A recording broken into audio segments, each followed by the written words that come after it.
one point at a time. Do your jobs, nothing more, nothing less, and we're going to win, okay? Yeah, with some energy, right? Let's play hard, play smart. Guys, stick together.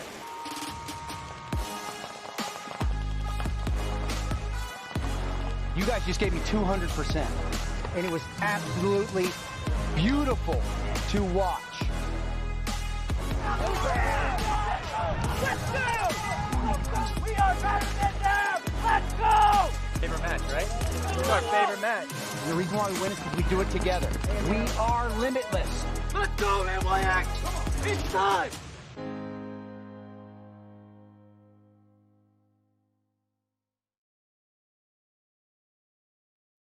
Stage is set here for the fourth event of the season, the NXL Windy City Major. Top teams are ready to go. This is going to be a bloodbath field. Can't wait to see it. Make sure you check it out.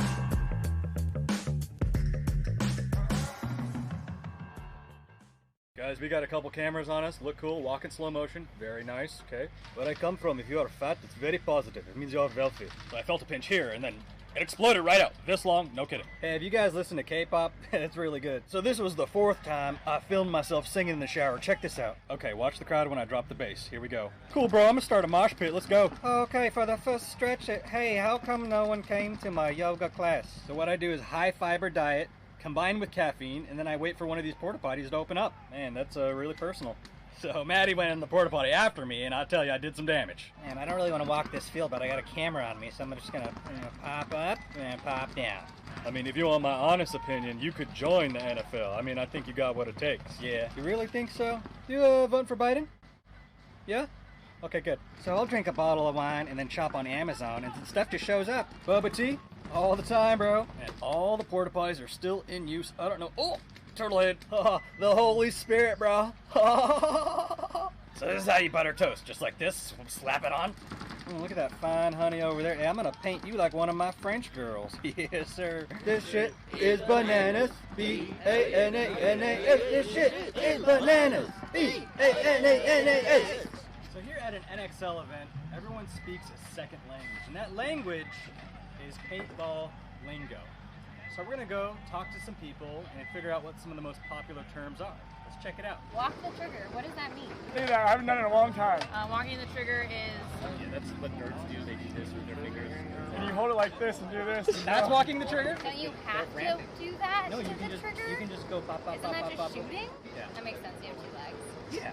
What's a hopper blopper? A nickel in the hopper? Ah, the old quarter trick. Quarter, hot dog. Yeah, hot dog. How are you sneaking a hot dog in a hopper? What's a finger snipe? Never heard of that either. One really cool term that I like is like applesauce. Like if you like shoot someone up, you like 15 ball someone, like you're chirping back and forth, you roast a guy, you applesauce that guy. What's a Canuter valve? Probably a die gun that I don't know about. Ooh, it sounds like an autococker part. That guy invented Canuter valve. Canuter valve. What's a Canuter valve? Anything you want to know. Bunkering. Sure. What is bunkering? Bunkering is what you don't want to have happen to you. Run up with your gun, over the top, pow, pow, pow, and keep running. What are some other terms that There's one right here called a nose strap. Kind of push your mask up your head a little bit. But it won't fall and off. Then, because the nose strap, and then you feel like a medieval knight. See it out there.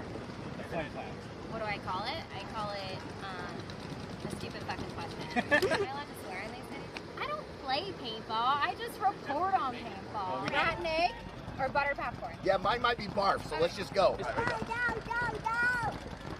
Mine's peach, baby. I hate this game. Booger or juicy pear? Eat it. I got peach. Boogers. What'd you get? It's boogers, yeah. Definitely boogers. Come on, booger. Booger! My boogers taste way better than that. Dirty dishwasher or birthday cake? Oh, what's this one? Over 2. Over 2. Oh, I smell that. Oh. Look, Rainey ain't gambling with that. Let's go, baby! Please be strawberry banana. Dead fish will do. Do I have to eat it? Or dead fish?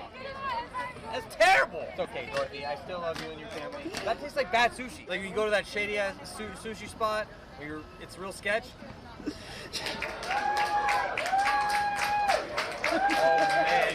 Hey, we're gambling. Not a good one. We're gambling with That's horrible, man. That's Stink bug or toasted marshmallow? I'm going stink Come bug. on, stink bug. So did I just grab it? Yeah, yep. No, you just eat it. Stink That's bug. delicious. You couldn't pay me to do it. Maybe threw up the first time. I'm not risking it for another time. Please don't be dead fish. Barf is the worst one. That was nasty. Paintball nation. We're here with Justin Rathcon from AC Diesel, who is injured for this event. How are you feeling? How's your leg doing? It just hurts every day, so it sucks. But I got a doctor's appointment next week, right after Chicago. So the doctor's saying I should be good for Cup. Either way, I'm playing Cup. That's the most important tournament of the year. Yeah. So let's talk a little bit about today. Day one, you guys went 1-1, 4-3 against Latin Saints. You just lost by 1 point. Damage. I heard you saying in the pit that it really came down to some poor decision making. Yeah. So kind of tell us what you were seeing on the sideline. I mean, for us, we had 3 penalties. We had an opportunity where Mouse was on their side. He bunkered Keith clean, and then our own guy shot him. So I mean, that game, if our own guy doesn't shoot Mouse, he wins the point, and that game literally turns the opposite direction, where they're running against us with 17 seconds left. So I mean, it comes down to 1 point, but it was a lot more poor decision making in terms of that. We got 3 penalties, really bad ones. You get hit in the leg, like, you can't be selfish. You talked about it a little bit off camera, but it hasn't necessarily been the season y'all wanted. It is your first season as a team. You're figuring it out, but what do you think have been some of the greatest challenges you've had? I think the greatest challenges that we've had as a team would probably be our communication. You know, you're taking people who come from winning backgrounds, who won championships, who won the series, and have done it at a high level consistently, to people who haven't had any event wins at all, and then you're trying to mesh those 2 worlds together. So it's been very difficult to fine tune it, where you're getting those guys on the same page, and you're not also bringing down the level. So it's very hard to kind of make that adjustment and then push forward as a team. But each practice it gets better and better and better. Just got to keep grinding at it. Talk a little bit about your decision to go to AC Diesel. Obviously, you were on Latin Saints, went back to Impact. The same pretty much squad went to AC Diesel. Why did you want to do that? I can speak for Mouse as well, because we had the conversation about it. We've won everything. We both won MVPs.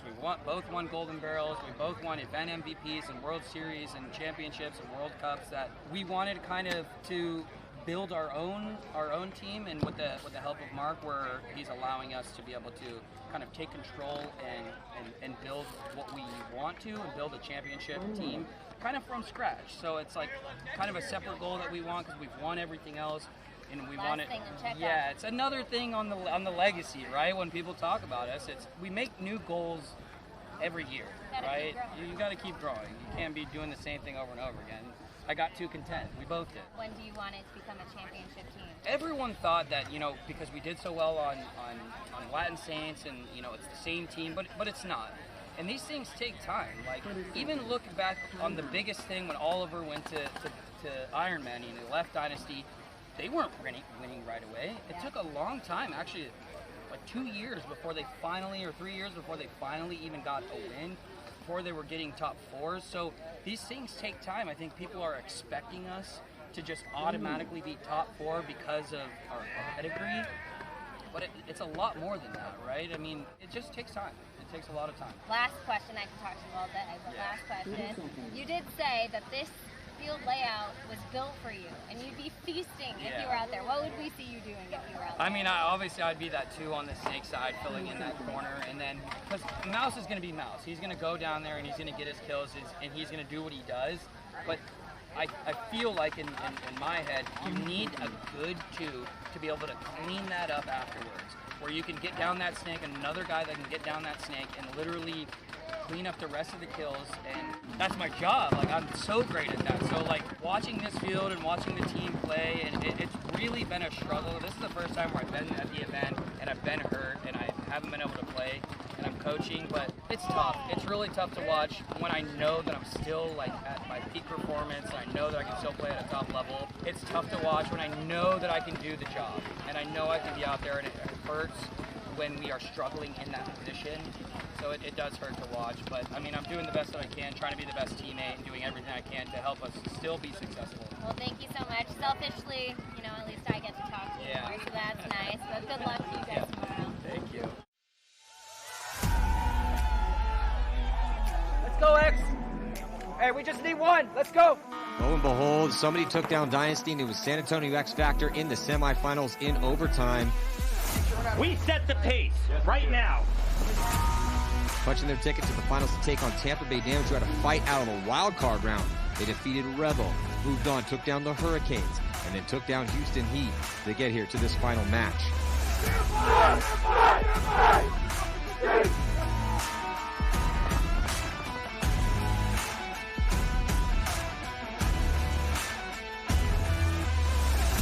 In a drama-filled finish, the final game came down to the final gunfight, and a new champion was crowned at the 2023 NXL Mid-Atlantic Major during a double overtime one-on-one battle. In the end, it was San Antonio X-Factor versus Tampa Bay Damage to see who would walk away from Philly with the win and emerge as one of the favorites for the last half of the season. Though they met on the same stage for the last fight, they both had very different roads to the finals. That's how you overcome it, Hey, go! Let's go! Hey, that's how you overcome it. Yeah! Tampa Bay Damage taking out Houston Heat and punching their tickets to the finals. Yet again, so many second place finishes for Tampa Bay Damage. They had one at the first event, they had one at World Cup. They did win Texas last year. I don't feel so bad about losing to them. Hey, my gun. Come on, get my gun. It's on. Yeah. Let's go, NYX. It's time. It's time.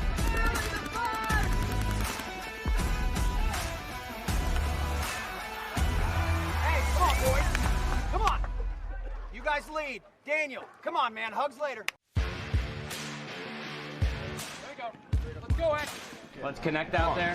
Fucking play smart. Go, boys. High level communication. Let's go, boys. Let me get a little BKI. Hey. BKI. BKI. Hey. 1, 2, 3. Back. 1, 2, 3. Back.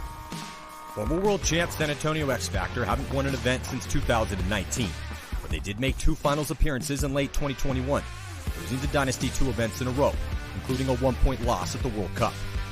Coached by Ryan Brand and Dixon Yang, X-Factor has been highly competitive while rebuilding their starting line around core veterans the past few seasons, and finishing mostly middle of the pack on Sunday in 2023 with a top 4 in Texas.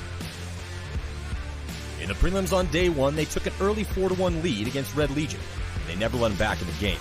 Though Legion did briefly show some offense, X-Factor shut them down, as their off-the-break shots were dialed and Legion never really had a chance. In the next match, X-Factor struggled slightly. They were down 4-2 with 2:20 left against a reinvigorated AC Diesel, but they pushed forward into guns to tie the game and take it into overtime.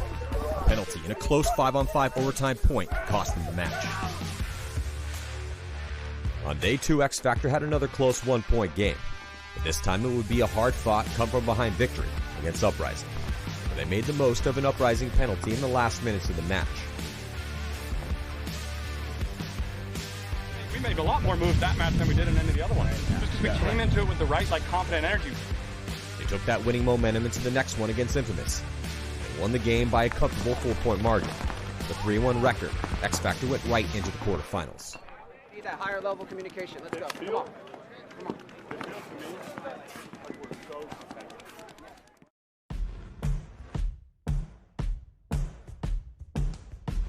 Tampa Bay Damage has met with recent frustration, losing in the wildcard round at Texas and taking 10th. For a team of their caliber and historic success, this is nothing but failure. After all, their 2 second-place finishes to end last season and start this one, with a win a year ago, has proven that Damage is still part of the game's elite. And Damage wanted redemption for the recent stumbles. Yeah, so we came out against the Brooklyn Bears. That's obviously our first match of the Mid-Atlantic Open, but normally we're off to a slow start, so that was big for us to come out and get a bunch of points quick. And then we kind of controlled the game from there. We made some mistakes, but looking forward, we know what we need to do going forward.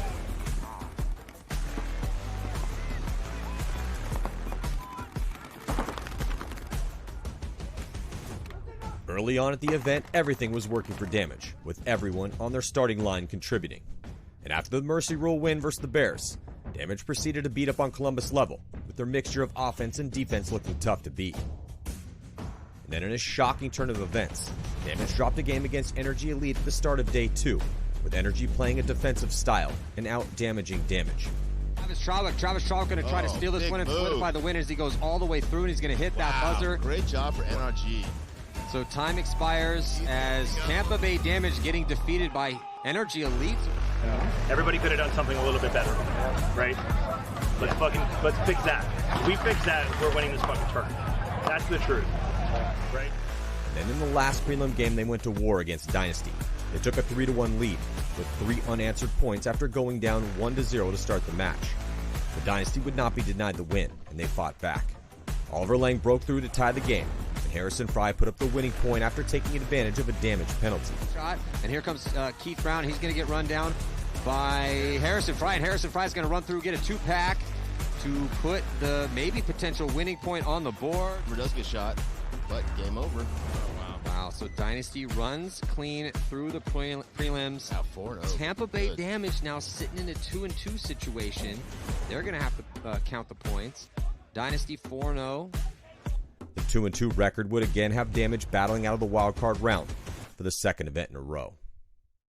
We worked really, really fucking hard for this moment. Don't overcomplicate it. Go out there, just play fucking standard fucking ABC paintball. Yep. Win the breakout, right? If we don't win the breakout, we find a way to win the breakout, okay? Yep. Understand that everything is meant to happen. Listen, I've never asked this of you guys. Today, right now, for the rest of the day, you have to be perfect. New York Extreme had been playing like a team on a mission for greatness, with only 1 loss in the prelims all year. And outside of Philly, they again brutalized their opponents. New York Extreme was undefeated as they matched up with X Factor in the quarterfinals. One though, and here comes Meter. Meter's going to try to commit. At the beginning of the match, it looked like NYX would again be advancing into the top 4 as they had built up a 2-point lead with just 4 minutes to go. But even though Extreme had 4 guns up on the break, Billy Bernaccia got into the snake, put the team on his back, and shot everyone to make it a 1-point game. Bernaccia gets 1, gets 2. Billy Bernaccia gets 3. Billy might be getting 4. Extreme then spread the field to try to stop X Factor's attack and hold on to the lead. They couldn't stop X Factor's aggression, and the game would end up going into overtime, tied 3-3. Meter chews him up. Yeah, wrong way. Here comes Cody Bayless. He's going to come through. He's going to get that shot in. Tie ball game with 34 seconds left to go. Bernaccia again made it into the snake off the break in overtime as New York Extreme lost Hennessy. X Factor trapped Extreme in the backfield again, and they worked up the field on the snake side. Pat Kraft fought his way into D4, but TJ Danner caught him, and Meter Ninos ran in to hit the buzzer and get X Factor into the semifinals. And honestly, the guys want to win a tournament. They feel passionate that they have worked for a long time and that they're in a position to do so.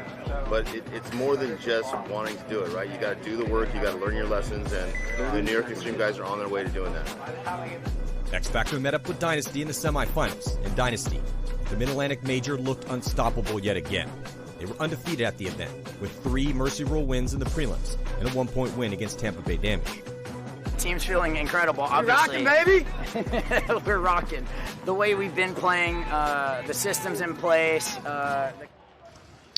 Welcome back here. Day 2's competition. We are still in the prelims, a full day of paintball and battle going down here on center court. Mounty Marshall. I got Walker Gauch up here and Joey Blute from Tampa Bay Damage. Walker with Carbon, the provider of this carbon barrel we're going to be given to the MVP at the end of Sunday. But Joey, Walker, we got a lot of paintball to play before we get to that. Oh, yeah. Joey and Tampa Bay coming off the big win at the last event. And this is actually their bracket here. It's going to be level, taking on the Saints, and the Bears taking on Legion here in set number 1. Yesterday, level, no wins on the board and no wins for the Saints, though the Saints did have a pretty close game against Diesel. That was only a 1-point loss. Jumping into point number 1, looks like both teams are going to be doubling up that back center, at least to start things out. And then trying to get out wide. The Snake, if you are just tuning in, is Snake side, strong side. But Joey, that D side, a lot's been getting done over there too. Yeah, you can win from either side. You can win from anywhere on this field, the middle or either side. It just depends on, what they do. You have to play off what the other team's doing on this field, which is, traditional paintball that we haven't had a lot of because there's been some weird designs on the fields where, one side is a power side, where on this field it's really a whole field thing. Saints trying to get a body into the Snake. And still in the corner. Yeah, it looks like there's, still the corner's so crucial. That Landry Logistics, and we'll actually have Logan Landry, former pro player, new sponsor of the NXL. Such a crucial spot. That is a turret back there. It can control the Snake. You can gunfight heads up with your mirror, and there are some shots inside that some guys will get lulled into. Saints lost the guy off the little Dorito. Yeah, another body coming off for the Saints. Saints on the blue side, and Columbus Level on the red side. Level winning some gunfights to create themselves a little bit of a body advantage. Level had some good lessons yesterday, so let's see what they actually got out of it. Apparently they went home and did some studying. I would hope so. Yeah. because they're kind of at that situation where we're expecting them to have a performance here. I heard really good things actually at a level from their practice. They were playing against some good teams. I think it was Dynasty and X Factor, and they did really well on the Sunday at least. So we'll see if that can translate here to day 2. They need to win both by a decent margin in order to have a chance to move on to Sunday. Working with a high body situation, going to try to dive into the snake, and yeah, Level's going to coast right in that back corner bunker, get into snake 2. They're going to move up to the wedge on the D side. Big fill for the Saints trying to dig out, but that body drops. Yep. So we got, what, just home left, right? It's like a 1-on-4 here, yep. Yeah, it's a lot to a little. He's about to wear it. Level. He's about to level him. He has been leveled. Not quite yet. Now he has. Yeah. He definitely got leveled. And going to catch a couple extra bonus balls walking off. Sorry, Matty, I live in the future. That one was relatively easier to predict. They were 5 up, huh? Yeah, that was a good point. 4 up. 4 up, yeah. That was a good point for Level. Across the field. No Damian Ryan for Columbus Level here at this event. Had some stuff going on. He couldn't make it. And they still don't have Corwin Weber back. Corwin Weber was their second attacker. Yeah, he was getting really good. He's actually here. He's helping coach. He says he's because he completely blew his knee out. So, but he's walking around okay. He doesn't think he's going to make it back for Cup. He's not quite at the place where he can play on it yet. Honestly, if he's got a brain and he had a big injury like that, you don't come back until you are confident you're 100%. He's also a grown man too. Yeah, it's not like he's 20 and he's going to heal like the Wolverine. Yeah. It's a couple. Walker, you're getting up there a little bit. Not quite as elder statesman as Joey and I, but as you get older, things just don't heal as fast as they used to. Jumping into the first point here with the Brooklyn Bears and Legion. Legion had a great day yesterday. They kind of started looking like themselves again. I mean, this is a team that's, one of the best teams ever to do it, and 4 of the bodies of their starting 5 are 4 of the best players in the league. Karslev went off on the D side yesterday. Joey, did you watch Lead? He's in the 550 Dorito already. Yeah. Did you watch Karslev on the D side yesterday? Did, yeah. One of the best players on the D side, and sure enough, they shot the corner out over here, so they're down. Berkeley's down a body. There's a minor. It's 2. Yep. There's that point's over. Okay. That is a real quick point, and Legion by first-degree murder here in that first one. Word on the street is that they only have like 6 guys that they're rotating for Legion. Is that pretty much? Yeah. There a couple of the South American guys. They've been rotating them through, but I mean, Karslev is playing that D side as good as anybody is, even though it's a snake side heavy field. And then Malloy's been mixing up in the snake, but the body they keep switching out. So it's Kirill and Karslev on the D side, working as a good package, and then Sergey's kind of floating. He's been all over the place, more middle than the snake side. And then Malloy over here with whoever else they can put over, whoever's getting it done at that point. Over here. Yeah, they've been playing Tiger King a lot in the snake. I don't know his name, but he's the one that wears the cheetah or the leopard thing on his head. Yeah, and he's been pretty good. I mean, they went undefeated yesterday. They beat Aftermath and they beat Infamous. And honestly, on paper, I thought Infamous was going to win that game with how well they played in the snake. But I think this being a full field push, traditional field, helps the Russians a lot. 100%, Joey. 100%. All right, jumping into point number 2. See if the Saints can pick it up. Break for the Saints. 5-on-5 breakout.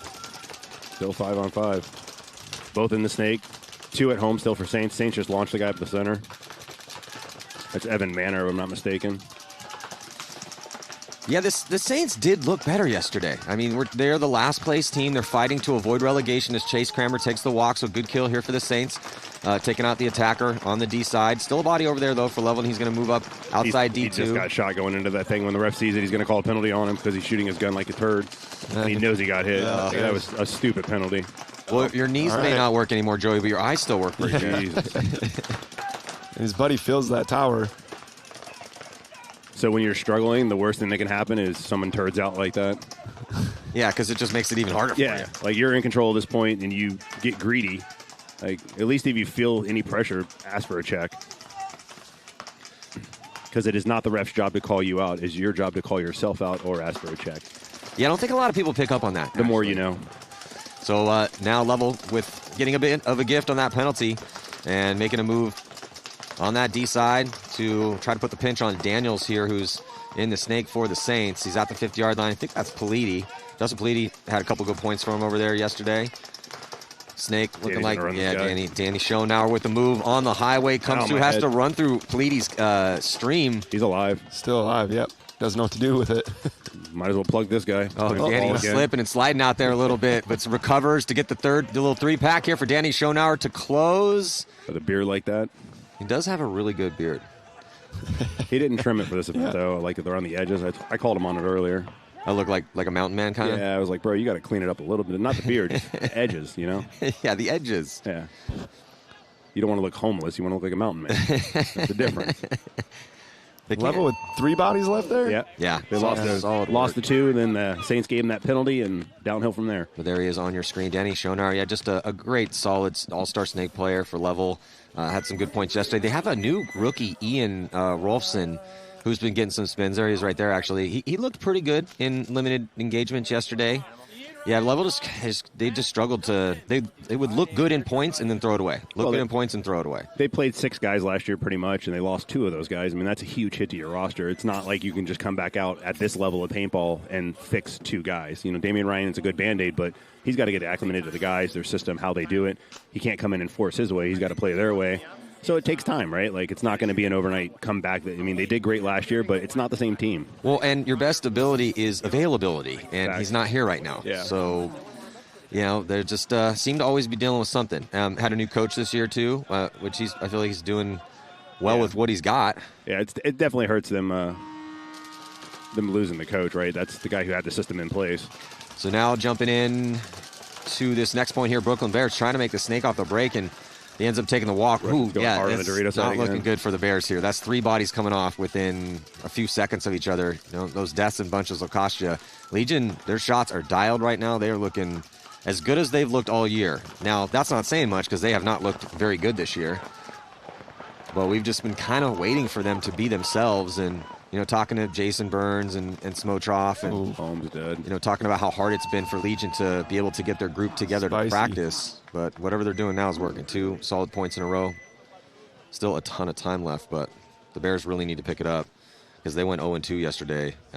Some closer games. Their margin. Yeah, 1 point on both. Yeah, their margin's not trash at all. They actually have a pretty decent margin, but only if they win both their games today. Yeah, right. Yeah. They did the right thing on Friday. The games they lost close, which is what you want to do. But if they don't win today, all that's for naught.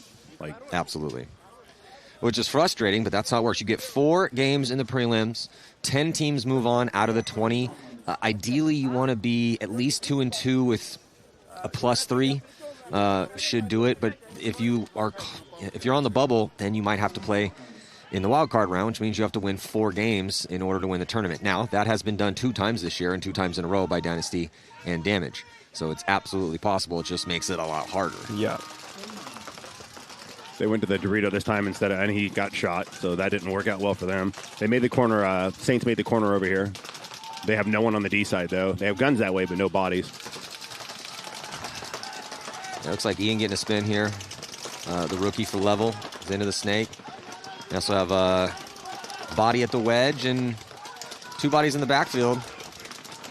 Level sitting on a 2-point lead, 10:25 to go. We're looking over the shoulders here for the Saints at that crucial Landry Logistics bunker.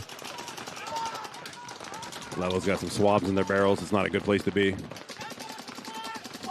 Well, when we got here this morning and it was a little chilly, I was like thinking, okay, we're going to see some paint break this morning. Believe it or not, it's actually warmer temperature today, but the humidity came back, so it's physically could be colder. That could be a good thing. Yeah, better for the paint, not so good for your body.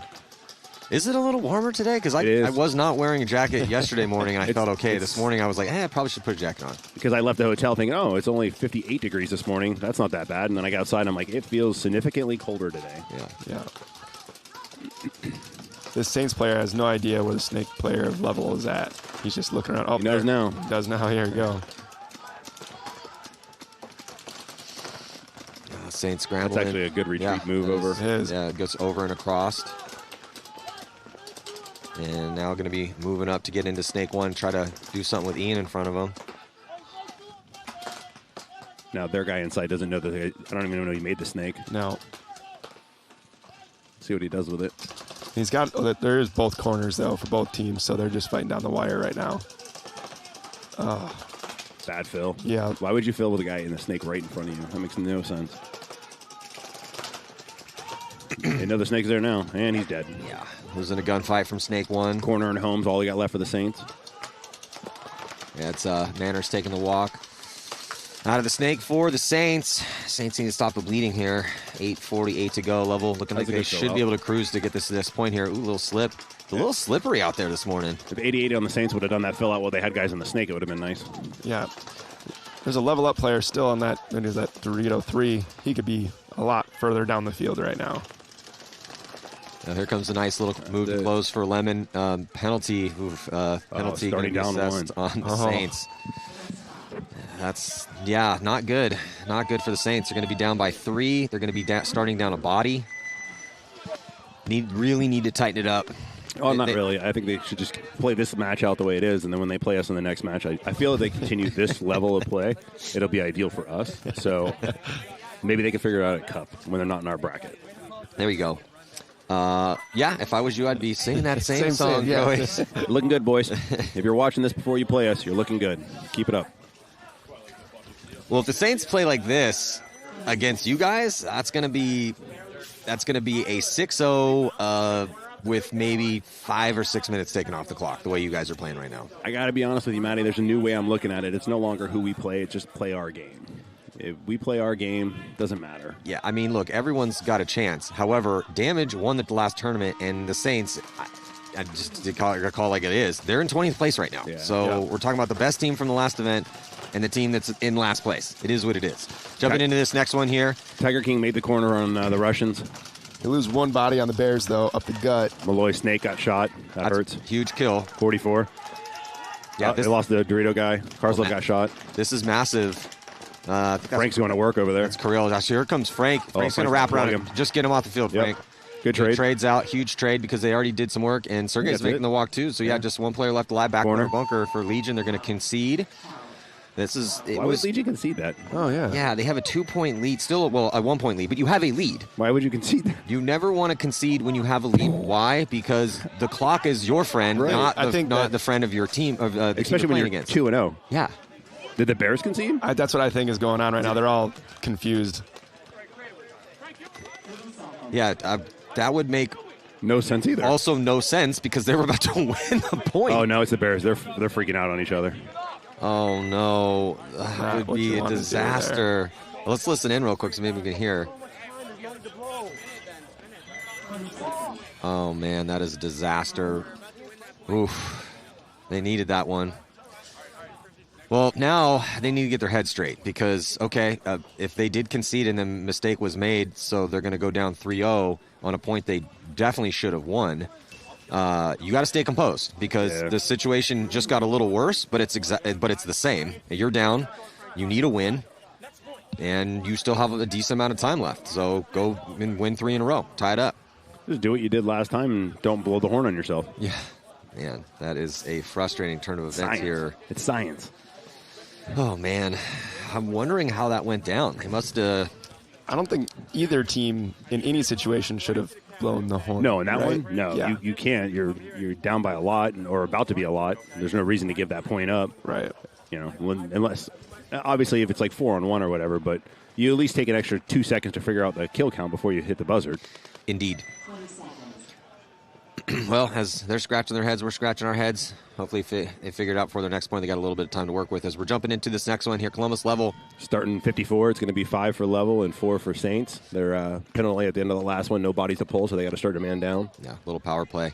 It's always so tough. This is why we talk about, try not to get penalties. Because you lose that one body, that's 20% of your firepower here. Snake on break for level.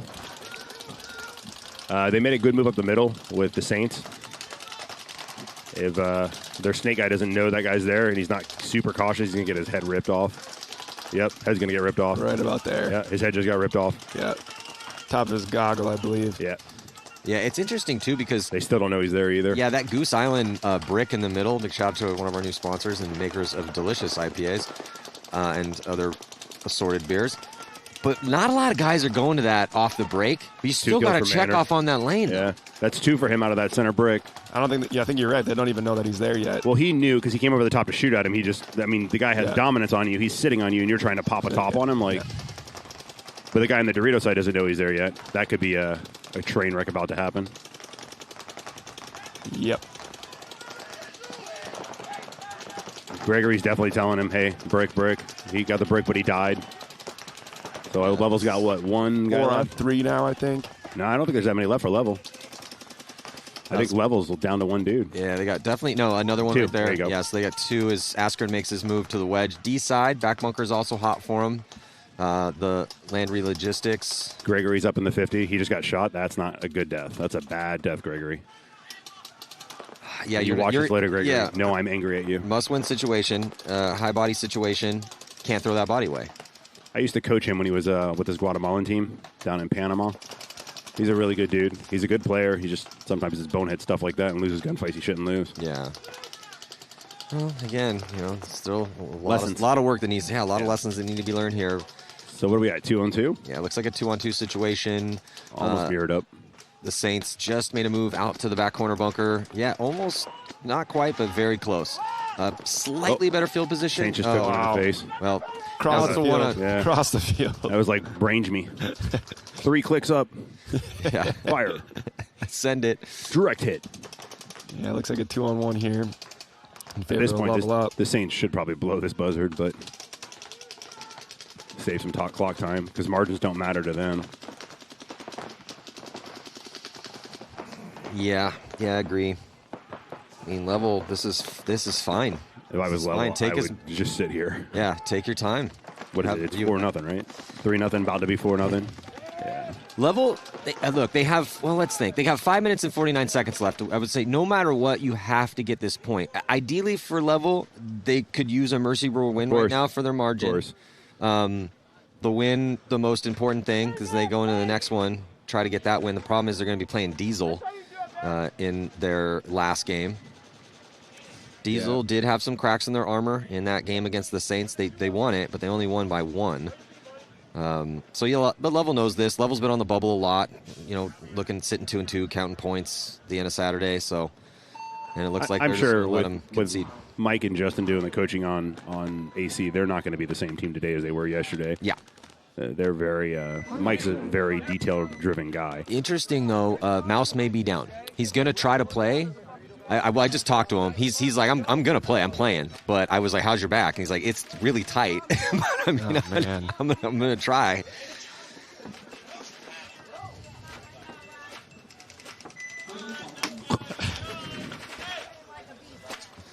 Yeah, so we will see. That's going to be the situation here.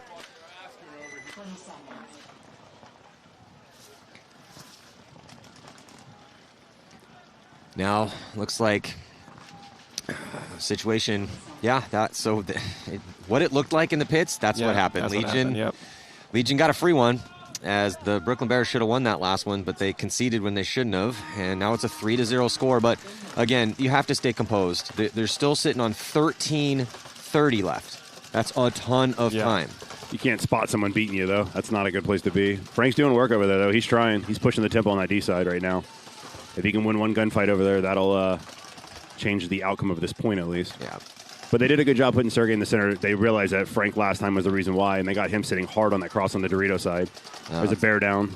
Yeah, Altimore taking the walk. Having some gun issues. 4-on-5. Here's favor Legion.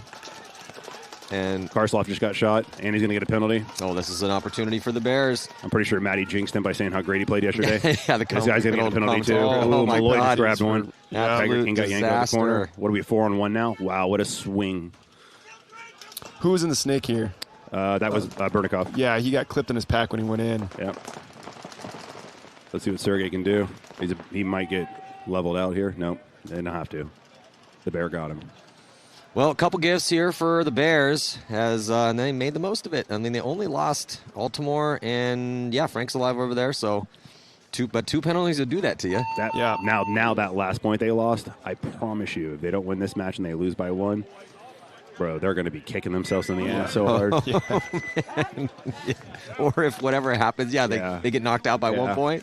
Oh my God! Magic Mike might turn some magic on somebody. Oh, that would be so Smackdown. frustrating. Oh, that would be the worst. Can you imagine sitting there?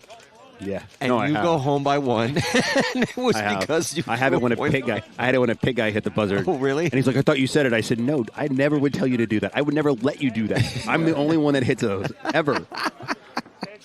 That's above your pay grade, dude. Seriously, dude. Get out of my pit. You're gone. That buzzer, it's pretty important. I think it's the only pit person I ever fired. I didn't know that. That's a good story. That's funny. You learn something new every day. I'm going to have to remember that one, put it in the archives. So Level doing exactly what they needed to do here, but they got to keep it going. Ooh, yeah, a little bit of a rough start for Gregory got shot too. Man, he's having a game. Not a good one. They did a good job getting up in that center break again. The good thing is I know what they do when they're down now. So yeah, if you watch this bird's eye view play, here for you. If you watch this before you play, don't go to that center break, bud. Well, I always, I'll tell guys, I'm like, hey, you want to come get a game? Some of the top-level pros, and most guys are down, but somebody's like, oh, no, I really want to scout it. I'm like, what do you think we're doing up here? Yeah. Well, it's the writing it down part, right? I have people that are logging everything while I'm doing this. You can have a pad of paper up here if you want. You can't do both. I do a lot of talking, so. I can't talk and write. You can write while I talk. I can't even shoot bubblegum and talk, so. So right now, the Saints actually have dominance in the snake. They have the corner and the snake where Level only has the snake. And the center 50 bunker, Goose Island. Is that Colin Cherry? Is that who's up there? I think that's Manor. It might be Cherry, though. I don't know. Usually Manor's the guy they plug up that center like that. Okay. Yeah. Which Manor's got a really good shot. Like, he's a super strong gunfighter. Yeah, he's been around for a long time. Yep. Yeah, the Saints are in position right now to do something. Oh, well, they kind of need to. Yeah. That's one thing about this field is even if you get all the good spots, it doesn't necessarily mean you're going to win this point easily. You still have to make the shots. You have to execute. Oh, man. Oh, Danny just gave that up. That's a good trade, though. No, that's a solid trade. You gave up the snake, but you get the guy out of the middle who is stopping everyone from doing anything. Yeah. Now, if this guy doesn't fill out to the corner and make a move up here pretty quick, this guy is going to dice some dudes up. This guy... But they're hiding well. Like, you look at Level. Yeah, you don't want to He could get some free kills here. Oh, he's going to own him. He got leveled. See what I did there? He got leveled too. Oh. He's leveling them. It's a 3-piece. It's 4. A little nice, little 3-pack? 4? 4-pack? Yeah. That's on the list. Yeah, we're giving away $500 for move of the prelims, courtesy of Pate Smith Law. Oh, that was Chris Horn then. He already got the move of the tournament. Sorry. Hey, everyone. Hey, did you see him run down the field and shoot everyone? Did. We were down 3-on-5, and he shot 3 dudes running down the field and hit the buzzard while there was a guy live in the snake. Come on. That was pretty good, but I'll have to watch that one. No, was it the last set? Sector, I'd have to go back. It might have been Parrish. I go back and rewatch them to make sure we're getting it to the right guy, because I can't just listen to my boy Joey up here and try to get his boy some money. That was a great move. That is on the list for Honestly, sure. we were 0-0. They were up 5 of them on 3 of us. Yeah. And Jay said, go get him. He went and got him, and the guy didn't shoot him. And he was like, oh, more. Oh, more. Oh, I remember. Buzzer. It's on my list because I don't. You guys will probably watch the game, but I was singing Chris Horn's praises after that. I was like, oh, he's been working hard at this for years. Someone was standing behind me. Opportunity. One of the infamous guys was behind me like, who was that? Was that Chad? And I go, nah, it's Chris Horn, bitch. And walked away. I got a lot of talent on my team, guys. Yeah, that's awesome. Nah, he played great yesterday.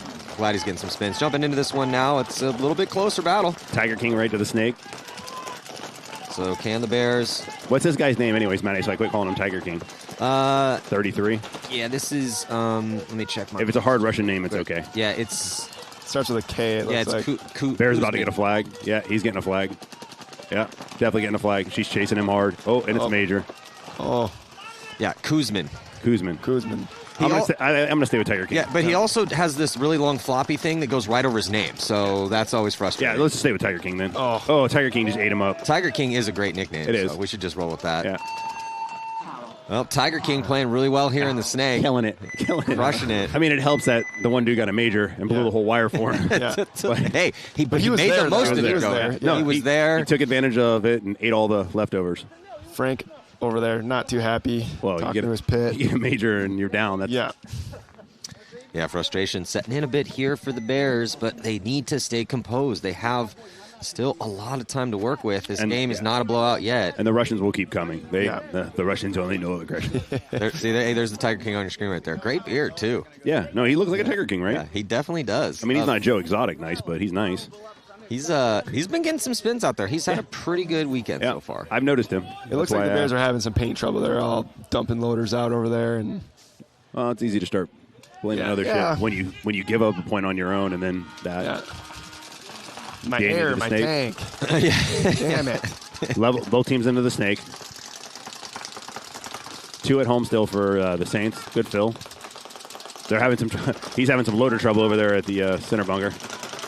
There's still 2 at home for level. That's not a good place to be when the point starts running down like this. It's a good fill out. 5 on 5. 5 on 5.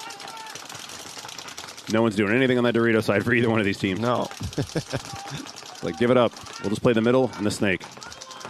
Well, again, level does need the points. So 2 minutes and 38 seconds left. Look, if they can get these 2 Good fill to wins, the corner. solid, but they need to be winning by some margin here. So, and they're playing the 20th ranked team.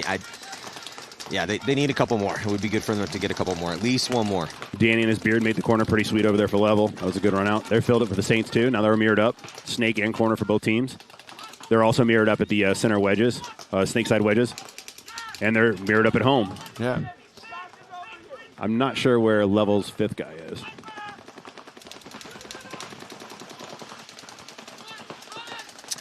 Let's look at our eye in the sky here.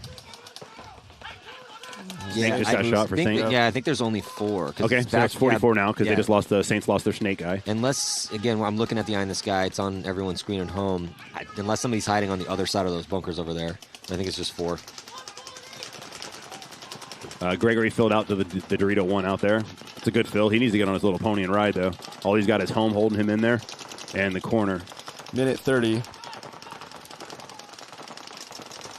Oh, he's in the tower over here. Yeah, there we go. Side, yep. Yeah. He's going to put the hammer down on this guy. Oh, maybe not. They maybe. don't know they're there. Oh, they definitely know Goose now. Island. Goose him. Oh, is he going to come around? Oh, they're looking Oh, right at that was a each other. good job. Good job, level. And he stayed alive. Can't beat that. Sometimes it's better to be smart than look cool on camera. Yeah. That's Lemon. Lemon's consistent, man. Yep. He is one of their better Very players. consistent. The snake guy needs to get rolling. This is the rookie, Ian Rolfson. You got Danny in the corner with you. Danny shoots the corner and let your guy go. They shot the corner out. And you need this point. It's 2 of the Saints left. Dorito 1 at home. Yep. Well, Ian's not getting the info he needs, too, because he's playing in here like he's about to get bunkered. Yeah. Where Lemon's running all over the place. Lemon's on their side, just That's eating a rock. penalty. That's yep. Another major. That's a lot of majors. Hey, that's a great point for Lemon. Lemon goes through, gets a bunch of He would kills. have had a 5-piece. Yeah. That would have been a 5-pack for him. Yeah. He got robbed. That's on the list. Could have been move of the event if that didn't happen. Yeah, now it's Chris Hornigan. Unfortunately for him, the penalty definitely messed it up for him. 100%. If he would have got the 5-pack and hit the buzzer, I'd have been like, that might be a move. But now I can't because, it happens. Yeah, that was there he is on your screen. Lemon earning his keep yet again. It's one of those happy, sad moments. You're like, I'm happy we won the point, and I'm happy I shot 4 dudes. I'm sad I didn't get the 5th. Yeah. Yeah, Josh Lemon, man, handling business out there for level. It was funny, though, to look down at the rookie, and he's playing in the snake like he's about to get bunkered. While Lemon's up on his toes. And Danny's wrapping the corner. Yeah, Danny's wrapping the corner. What are you doing? And Ian's in there just posted up like he's about to get run down. Partially not his fault. If somebody would have been like, hey, whatever their code is for the wires clear, he should have just crawled down and peppered up those last guys. Yeah, every team, if you guys are watching out there, you got to have a code, whatever it may be, charger, whatever. It just basically means, hey, if you're the front guy in the snake, get on your belly and crawl all the way down. Yeah. Lose no one one's in off the front bat, of you, dude. right up the middle. So you're 54 right now. Karslov got right into the mix. He's at D3 over there. Yeah, looking for Garslev to have a point. Sergey right up to the box. He likes that box. There's another one down for the Bears. Yep. Bears fill the corner. There's He did not make it. They're down to 2 bodies. 2 bodies alive there. I think Frank might have got clipped, too. Yeah. If not, I he's saw going something to. break off of him. A couple retreats for both of them on the Bears, but they're going to go all the way down. So the the bear snake hunter's here. coming down the snake to slaughter the rest of the Bears. Yeah, Karslev at the 50-yard line on the D side. Another body comes Frank off dead. for the Bears. Yeah, it's Frank. Snake or Dorito corner only, and that's it. On 5. He's going to.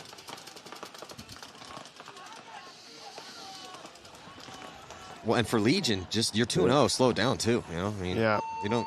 I mean, I guess if they're hey, if they're going to give you the kills, take them. But when it's a 5-on-1 and you got really a lot of time left, hey, let's just make. I was going to say, I force was them like, to concede. Pretty conservative breakout for Russian Legion. Then I was like, oh wait, actually they're in the Dorito 4. Yeah. So Off the break. Yeah. Yeah, Karsla been running a racket over there on that D side for the most part all day yesterday, and then starting to get things going here. He was getting neutralized a bit by Frank a couple points. But yeah, the Bears, ever since that, they had an inadvertent horn, or they hit the buzzer and conceded the point when they shouldn't have. They were about to win it, and since then they've been a bit deflated, it looked like. Back in the pits here with Legion. Well, when you get majors that cost you points and you blow your own horn to cost you a point, like at some point it's more than just a thing. It's a lot of things that need to be adjusted and fixed. Well, every team's a little bit different. I mean, so we're listening to Legion talk. I mean, how do you keep order in the pits, Joey? You personally, for damage. So you just got to find somebody who's willing to motherfuck everyone who's not doing what they're supposed to do in the pits, and that's the truth. Like, you got to have somebody who can take control of it, because I don't have time. I can't do everything, right? So I got guys in there. I got Sam and Mike who, if someone's not doing what they need to do, they'll just kick him out of the pit. So I mean, that's the truth. You got to get guys we bring Sam and Mike to every event with us because they're so useful. Yeah, they're a crucial part of the structure of the order. Because it's a controlled chaos in that pit, man. 100%. You don't have a lot of time to mess with. You have to be coming up with game plans. You have to, are you good? Can you go another one? Are you hurt? Are you not hurt? You got a fresh pain in your back, or how long that pod been there? Whatever. There's so many different things you got to talk about, and sometimes you don't have that long to do it. No, when you're playing with heat in your set, you never have any time. They're trying to win in 3 seconds. Yeah, that's true. Depending on who else is in the set. I would much rather have Dynasty or X Factor where they'll play 12-minute points and give me time to talk. If they're in my set, it's so easy. But when you get Heat who wants to win in 3 seconds, you're just like, come on, guys. You're like, oh, the point's done already? Give me a break. All right. I'm going over there to Todd like, hey, can you drag this out for a minute, please? Help a brother out, man. Come on. Right. So it's going to be 4-on-5 at the start of this, it looks like. Saints with 4, Level with 5. 2 at home for the Saints. Oh, he's going to run all the way to stick, too. Level's trying to win this point. 30 seconds to go here. Level would love to have another one. Yeah. This Latin Saint player is probably hit here in this. Level got it. Politi has been playing pretty well over there on the D side for Columbus Level. And I think he got in there and still have 20 seconds to spare. Yeah, points good, thumbs up. Excellent job by Justin Politi again over there. D side for Columbus Level to pad that margin. Need a big win on this one. Level has to play Diesel next. Diesel hungry for a performance, as it's been a frustrating start to 2023 for Diesel. They did make a Sunday at the last event, but that's going to be the last battle that Level's going to have to undertake in order to have a chance to move on to Sunday, and they have to win that game. Ooh, Pleady limping a little bit. I hope he's okay. He was doing the cross at his neck, not like he was killing somebody, like he was dead, and pointing down at the ground. Yeah. Hopefully he's just a little winded. That's a big run. Looking for another mercy here for Red Legion. Matty, why is it whenever I come up here, people win by a lot? Where are the close games while I'm here? We had some really close ones yesterday, but yeah, you do seem to, well, may not pick the sets, but either I'm like, hey, Joe, you want to come up, or hey, I'll come up for this one. But yeah, you do watch a lot of blowouts up here. They're all blowouts. Apologies. It is what it is. I'm just going to, whoever's winning, throw me some bucks. I think it's Walker's fault this time. Tag up Frank. Frank made it out. That's good. Wow. 5 up, 5 up. Yeah, not what you want to do when you're down. They let Darby get in the snake. He's all the way on their side. Oh, this is going to be a... Oh, McDarby. McDarby sees him, but they just saw each other, actually. And wow. GJ Sakaguchi going to go in and trade out with McDarby.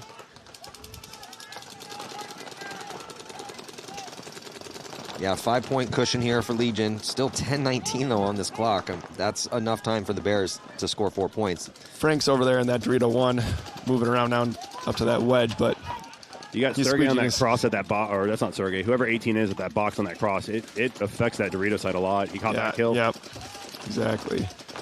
You got to have, that's why I was saying, you got to have equal push on this field. You can't just go hard one way or the other. If you're not pushing both sides in the middle at the same time, it gets rough. I mean, you can occasionally flare out and make something happen, but if dudes are disciplined, and the Russian robot's very disciplined. They are very disciplined. Or they get whooped when they get home. Yeah, and so, I mean, Legion's not going to give them much. They have a comfy lead. Already 2 wins yesterday with a decent margin. So they're doing everything right now. Brooklyn Bears are probably going to see a lot of the tips of barrels and the edges of goggles, and that's about it. Yeah. Frank missed that fill out of the wedge.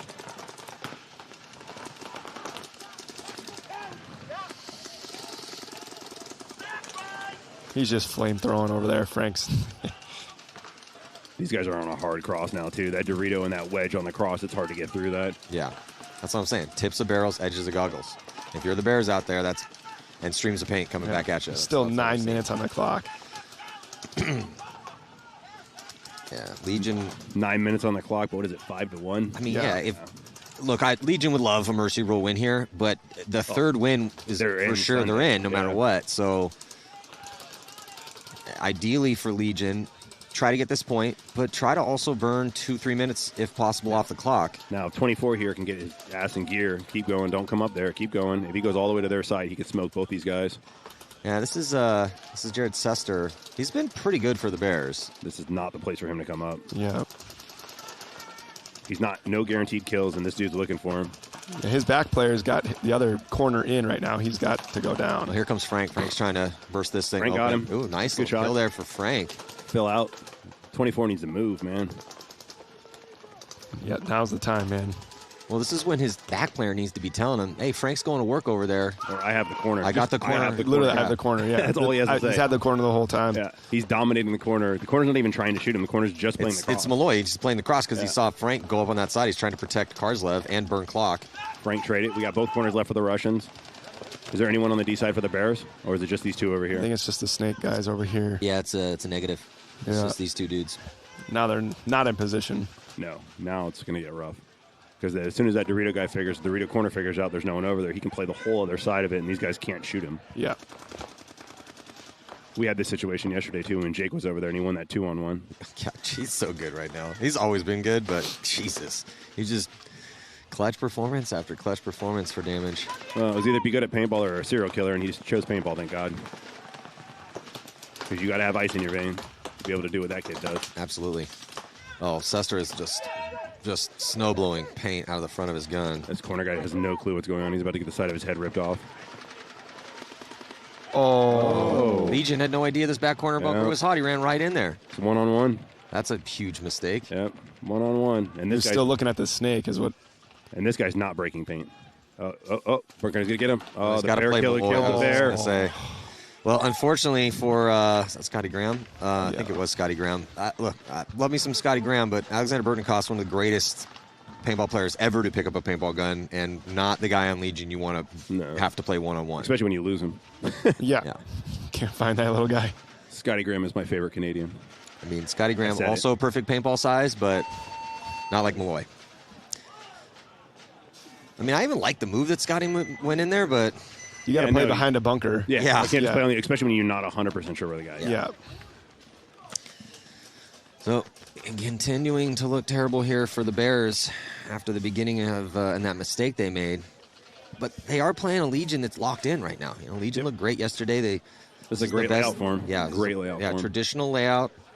Snake side is the strong side. Yeah, big old smile on Malloy's face. He's like, yeah, I'm good. I'm still really good, guys. I don't know. Did you see me out there? Yeah. I did it again for us. Most of them are like, no, because you're smaller than the wings. We can't see you out there. If you ever get a chance, you should try to get in a staring contest with him. You'll absolutely lose. He does it every event to me, and I can't stop laughing. He's just got a huge grin on all the time.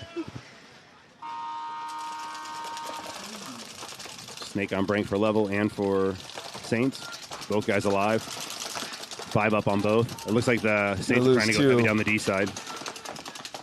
2 coming off for the Saints. 10 seconds left. There's another. There's only 2 left. Oh. 1 Saints guy. Now they got 2 seconds. And that is going to do it. So, final score, Columbus level 6, Latin Saints 1, 5-point spread. Not bad.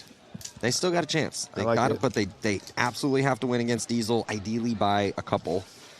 Because even if they pull out a 1 point, well, let's see. What are they? Yesterday, was it 4-1 final score for you guys, Joey? For them, it was 5-1. 5-1. Yeah. Level. Okay. 5-1 and so 4 points there, and then I think they had so they were -8. I think. Don't quote me on that, but right around a -8. So now sitting in -2. Yeah, they do it again. Well, who do they play next? AC. Diesel. Oh no. I mean, depends what Diesel shows up, right? Yeah. The Diesel that played the Saints show up, it won't be the end of the world for him.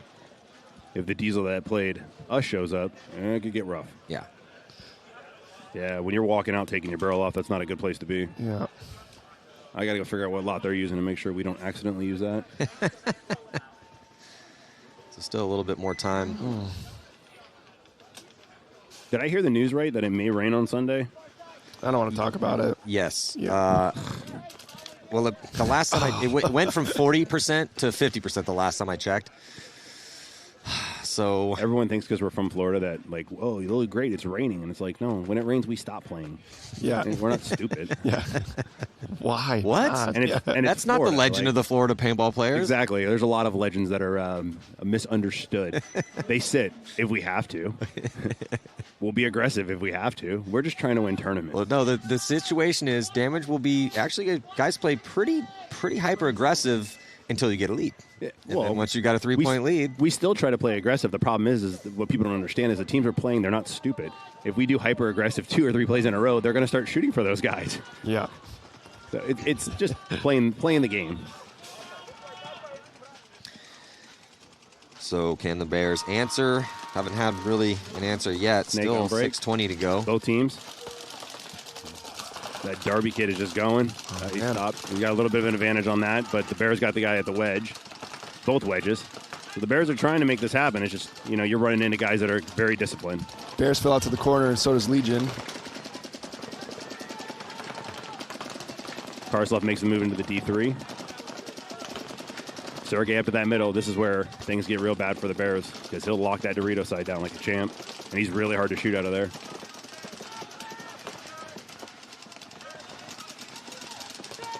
Yeah, Legion, here you go. Talking about the proper strategy given the situation. Take some ground, and then these guys have to run into you. Talk about like it. You said, Walker, lock it down. They got one. Oh, there you go. Nice little gunfight win here for the Bears. Shooting the tower on the D side. That's a hard guy to shoot. There are, but Joey, what do you think about the bounce shots? I know there's some bounce shots out here. Do you think they're as legit as advertised? Nah, it's so cold and the paint's so fragile. Like, nobody has hard paint out here. So, we've been trying, but, you can look at some of these, like, wings up here that are completely coated. That's where one of the bounce shots was. It's just, once the paint starts breaking on it, you can't get bounce shots off on this. And this paint is so fragile out here that good luck. It's worth shooting if you have the time, but yeah, that's what it appeared yesterday. I'm going to keep asking different people that question as the tournament progresses. I think I only saw one legit bounce shot yesterday work out. Yeah, at practice it's a different thing, right? Because we're all using harder paint. Yeah. So the paint bounce shots are horrible. Yeah. No, when you come to the tournament, you want to use as fragile paint as possible because I'm cool with breaking a couple in my gun and never bouncing one on you. Yeah. I feel like the Bears player here is going to try to run this inside and just get torched by that. Yeah, he doesn't know that the Legion player, will completely mollywop him. Yeah, Legion just taking their time. They don't got to do anything. What do we got? Just over 4 minutes on the clock. Yeah, Legion just in some good spots, and other than that one death out of the tower, still got 4 bodies alive in real good positions and just shooting crosses and talking it up. It's up to the Bears. The Bears, their tournament's on the line. At this point, it is reckless attack time. Yeah. You already lost 2 games. You're losing this one by 5. D2 and corner. I can't even believe they're letting him make those moves. He's in D2 and he's in the corner. But breaking the iron cross is not going to be easy. The time is now, though, for... Yep. I think at this point, the Bears are just looking to get a moral victory, at least get a point out of this. Yeah, they are probing. Sester's looking for it. GJ's... He wants it. Carsell's going to blow him up. But it's like you said, they get the kill, though. And then here comes the attack on the D side as the Bears going to launch with 2 bodies. McDarby gets eaten up as well, too. Sester does take the walk. Sakaguchi's still alive. You still got Malloy out there. Malloy's back at the closet. Yeah, but Malloy's going to get shot cross field. So the double dose of attackers on that D side definitely paid some dividends here for the Bears. As 3 alive. And Robbie was still at home at the home bunker. Well, it was just he takes his barrel off. Only Frank and Sester took the walk. So, they got it done. It just I'm not real sure. It took them a while to figure out how to break the cross. Yeah, I'm not real sure why Karslov decided to retreat. That Dorito is so easy to defend this side from, and as long as Sergey's alive, you're good. So. They're in straight Xball right now, but I don't know if those other guys are making the spin or not, but they're just taking their time. I think they used their timeout on the last one, too. Ooh, none of the guns are working. Yeah, it's with the, Rich was talking a little bit about this yesterday. Normally when we come to Chicago, even around this time of the year, it's not normally 57 degrees in the morning with no humidity. So when the paint manufacturers try to figure out what paint they're going to bring, it's an art. You're bringing a certain type of paint and to it's a not certain like type they made of it last climate. week. This paint's made 30, 45 days ago because you got to let it cure. Yes, right? absolutely. That's the biggest part of it. So you need 2 to 4 weeks to let it cure right. So you look at the forecast for the past. Okay, what has it been the past 10 years there? Look at the Farmer's Almanac. Yes, exactly. You're pulling out the Farmer's Almanac, and that's the best practices to figure out because you have to build the paint for the conditions. Because if it's winter, you're shooting that's a different style of paintball. If it's summer and it's 90 degrees and it's 60% humidity, different type of paintball we're shooting out. That's one thing we love about GI too is they have a little bit more resources and trucks they bring to these, and they have stuff for 30 degrees and they have stuff for 90 degrees on those trucks. So they have so many different lots. The shitty part is they have so many different lots, right? Yeah. Because you spend an hour trying to find your paint. Figure out which lot and then you when want. the weather changes, you're like, okay, start over. Talking to other GI teams, like, hey, what lot are you guys using? Well, we don't really want to tell you that. You're like, that's why I'm going to go over and look at the Bears and be like, I'm not using that lot. So I'm pretty sure they're a GI team. They obviously didn't spend their hour homework. Well, and you also can't really switch a lot in the middle of a match. I did yesterday. Did you? Yeah. I mean, it's hard because somebody's got to go all the way to the paint truck. Yeah. Did you switched it out mid-match? It wasn't hard for you, though. No, I did the exact same shit. I was like, go get 5 cases now. Go get this lot immediately. As you see somebody, grab them and have them help you carry it back. It's fine. And I need it last point, so let's giddy up. Okay, kid? Yeah, so 4-point spread here. Got 45 seconds before the start of this next point. We're in set number 1. I got Walker Gauchi up here from Carbon Paintball, provider of the carbon barrel for the MVP, which we'll be awarding on Sunday, and Joey Blute, the general manager, coach, leader, Tampa Bay Damage, coming off a big win from the last event in running for the series title, undefeated yesterday, and they got a couple games coming up today. Saints going to be the first one for Damage, and then Hurricanes. I am looking forward to seeing that Hurricanes game. Yep. I do think you guys are going to beat up on the Saints just from what I've seen. Yep.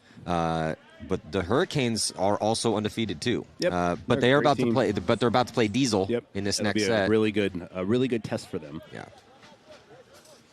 And that'll be a really good one for you to watch. What a surprise! Yeah. Joey's always here early. Tiger King to the corner. They brought him back out. They put Darby back on the bench. Brought Tiger King out so he could do his work. Russians just got a penalty on that side. 2 down. Malloy into the snake insert bunker. So the corner snake insert bunker and tower on the Dorito side. That's the 3 Russians left. Another decent break for the Bears. This is set for them to win this point, unless this guy has a hit on him, and then that's going to be bad. Oh, thank God. Oh, little retreat to the doubling it up. Doubling D1. It's an interesting playing. So sick. I don't know what's going on over there, Cotton. There's another Fergie's taking the walk, so you got Malloy and Tiger King left over here. And the Bears got a little bit of a gift on that penalty. That Legion player just ripped his pack off and was like, what? Yeah. These guys are looking to kill the Bear killer. It's fair. He's killed a lot of them. Sharking down the field right now. Bears trying to score another quick one with probably about 210-ish left. And that'll be a 3-point spread. Well, they're finding a way to cut through these a little bit of a different game now. It is interesting, though, and Joy, I'd have to throw this question to you. A lot of times people ask me, up-and-coming players who'll be watching, maybe they got into the sport a couple years ago, starting to play tournaments, they watch the webcast, and they're kind of puzzled at the strategy sometimes because they'll see a team, let's just say, okay, Damage, you end up going down 4 points, and then all of a sudden you are forced to play aggressive, and maybe it doesn't need to be Damage, it's just a principle in the sport, right? And all of a sudden you're running down the field, making it look easy, chopping people up on these reckless attacks, and then they're asking me, like, why doesn't a team just start like that? So, why would the Bears not start like that? So explain that to people. There's a couple reasons. One, it's high risk, high reward stuff. When you're 0-0 and it's a tie game, high risk, high reward, okay. When you're down by 2 points or you're up by 2 points, the high risk doesn't make sense anymore. You're going to go to the steadier plays that give you the better chance of winning without dying, right? Because at the end of the day, if you have 5 up, you're going to win those points, right? So you have to adjust what you do accordingly. Now, the other side of that is per my couple years of doing paintball, the aggressor tends to get the benefit when it comes to the close calls. So that's true. You take, even if it's only, let's say it's a 5% swing, but if you take that 5% and swing it that way, as the aggressor gets a little bit of an advantage, Now all of a sudden you got 4 or 5 guys being aggressors at the same time. That 5% turns into a 20% because 5 guys are doing it. And so, it is what it is. And by the aggressor gets the advantage, I mean the ref's normally watching. And usually they split and do zones in the whole 9. But if they can't see one guy who's coming through because he's running past the bunker, but they're watching the guy who's getting blasted, if there's going to be a penalty, the guy who's getting blasted is probably going to get the penalty, not the guy that they couldn't see because he's running through. Makes a lot of sense.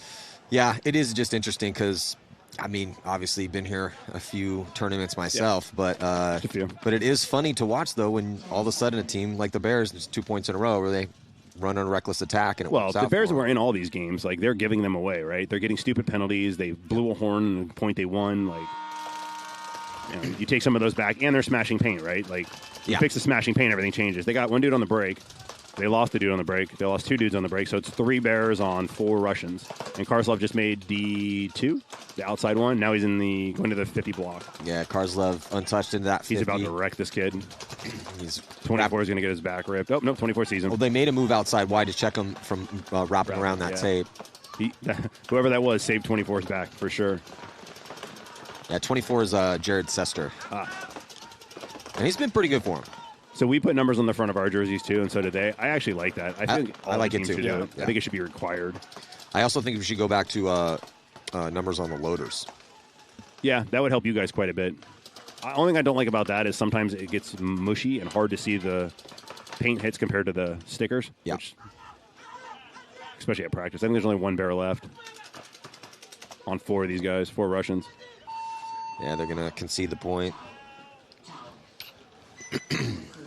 So, Legion putting up some points here. The Bears start so far in the hole when they're not getting paint out of their guns that's the first thing that you have to try to come back from. And if you can't come back from that, it doesn't really matter. So, Hurricanes Diesel, who do you got in that one, Joey? If everyone's there, if Mouse, by everyone, I mean, if Mouse is healthy and he's playing and he's being the aggressor, if he plays them like he played us, man, that's going to be, I don't know, the Hurricanes are so disciplined. And it does seem like AC gets a little reckless. That's what it's, styles make fights. Yeah. And that's the same thing in paintball. Yeah. And those are 2 conflicting styles of the game. You have a hyper aggressive team in Diesel. Yep. And if Mouse is not injured, he was having some back problems yesterday. Talked to him this morning. He's definitely going to try to play. But he's saying it is, his back is a little tight. No J-Rab. J-Rab has a knee injury, so he's not going to be playing. And then the Hurricanes play in a kind of a Damage-esque style of ball. They play a very controlled, fumble-free, mistake-free brand of paintball that has had them made every Sunday this year in their 2nd year as pros. Yeah, 3 anchors and 2 attackers. Yeah, and anchors only attack if the attackers make it alive. Yeah, and they'll go. I mean, Nick Ripple loves to push the snake, and they got some bowling balls on the D side. And now they don't have Stuart Ridgel; he's hurt, so that's kind of arguably their best player, at least big moves we've seen pulled off. Yep. Who's number 20 on their team? That's Daniel Camp. Yeah. He's really good, too. He's Bell. good. Is that Bell? I think Bell might I don't know his name. Is he thicker or taller or skinny? Thicker. Oh, that's Bell. Yeah. Yeah, he's having a good event. Yeah. And the pace really good, too. When I ask numbers, I'm paying attention to certain things. No, for sure. Well, the good thing about the Hurricanes is their 2s are really good. Yeah. Their 2s are getting really good. So, yeah, they have some solid attackers. But, between Camp and Bell and Pade, I mean, they have really, really disciplined 2s that stay close to their 1s and make really good moves in the scramble. That's going to be a fun game. That's coming up next. Darby made the corner. Looks like it's 5 up on this side, 4 up on the Bears side. Russians got 5, Bears have 4. Bears are in the snake, Russians are in the corner. Down to a minute. Here on the clock is Legion. Karslov makes a big bite on that side. He's wrapping the Dorito right now. He's running through. He just got mollywopped. Well, Karslov wanted another point. Yes, he did. Everyone else is kind of content to chill and shoot lanes. That's the game, though. When you're up like that, you're willing to risk a body, maybe 2. But you can't give more points, right? Like, that's where things start getting sloppy. Yeah, I mean, Legion, with this going to be their 3rd win, that's fine. You got to have a couple guys run around because they could squander this point, and that's not going to really do anything to the results. Yeah. Still got 4 Russians up with 2 of the Bears. Not a good place to be right now. At this point, If I was the Bears, I would still go because what does it matter now? It doesn't. Like, margins mean nothing. For pride. Right. And again, the cardinal sin of paintball, well, the cardinal sin is when you're down by 1 and you're still alive in your bunker when time expires. Yeah. But they're down by 4, so, but still. Die on your sword. Die on your sword. Wow, how amazing. 18 got bounced. They couldn't get paint out of their gun, but they bounced 18. That's a bad look. Man, well, that's a tough one for the Bears. Lots of mistakes, and yeah, Legion made the most of it here. So Legion now 3-0. The Bears 0-3. Also, congrats to Level as they keep themselves in this tournament. They're 1-2 with a -2 on the spread, and they got to play Diesel. Diesel's coming up next against the Hurricanes, and also Infamous going to be taking the field. They're 1-1, so they're going to need one. And then Aftermath 0-2. They need 2 wins today. Thank you guys so much for joining us here. 2023 NXL Windy City Major. Big shout out to Carbon Paintball. So just real quick before we sign off, Walker, you guys got a cool team program going on. Where can people go to get more info about that? They can go to crbnpaintball.com. We got all the information there. If you guys are a team already, if you're looking to make a team, we want to talk to you guys. We got really cool custom jerseys. We don't make you guys take packages. It's easy. Carbon Paintball, check it out. All right, we'll be back. Joey Blute, best of luck. Appreciate it. As Damage going to be playing here in just a bit. I'm Matty Marshall. See you in just a few.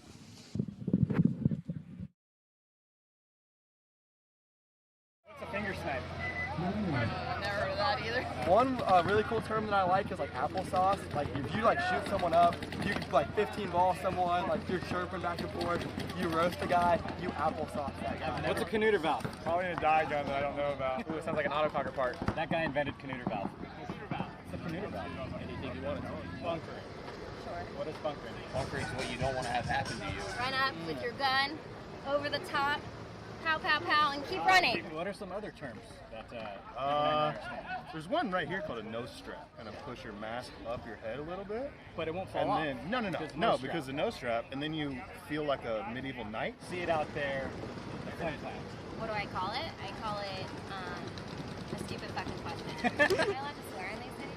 I don't play paintball. I just report on paintball. Not Nick or butter popcorn. Yeah, mine might be barf, so let's just go. Go. Mine's peach, baby. I hate this game. Booger or juicy pear? Eat it. I got peach. Boogers. What'd you get? It's boogers, yeah. Definitely boogers. Come on, booger. Booger! My boogers taste way better than that. Dirty dishwasher birthday cake. Oh, what's this one? 0 for 2. 0 for 2. Oh, I smell that. Oh. Look, Randy ain't gambling with that. Let's go, baby. Please be strawberry banana. Dead fish will be.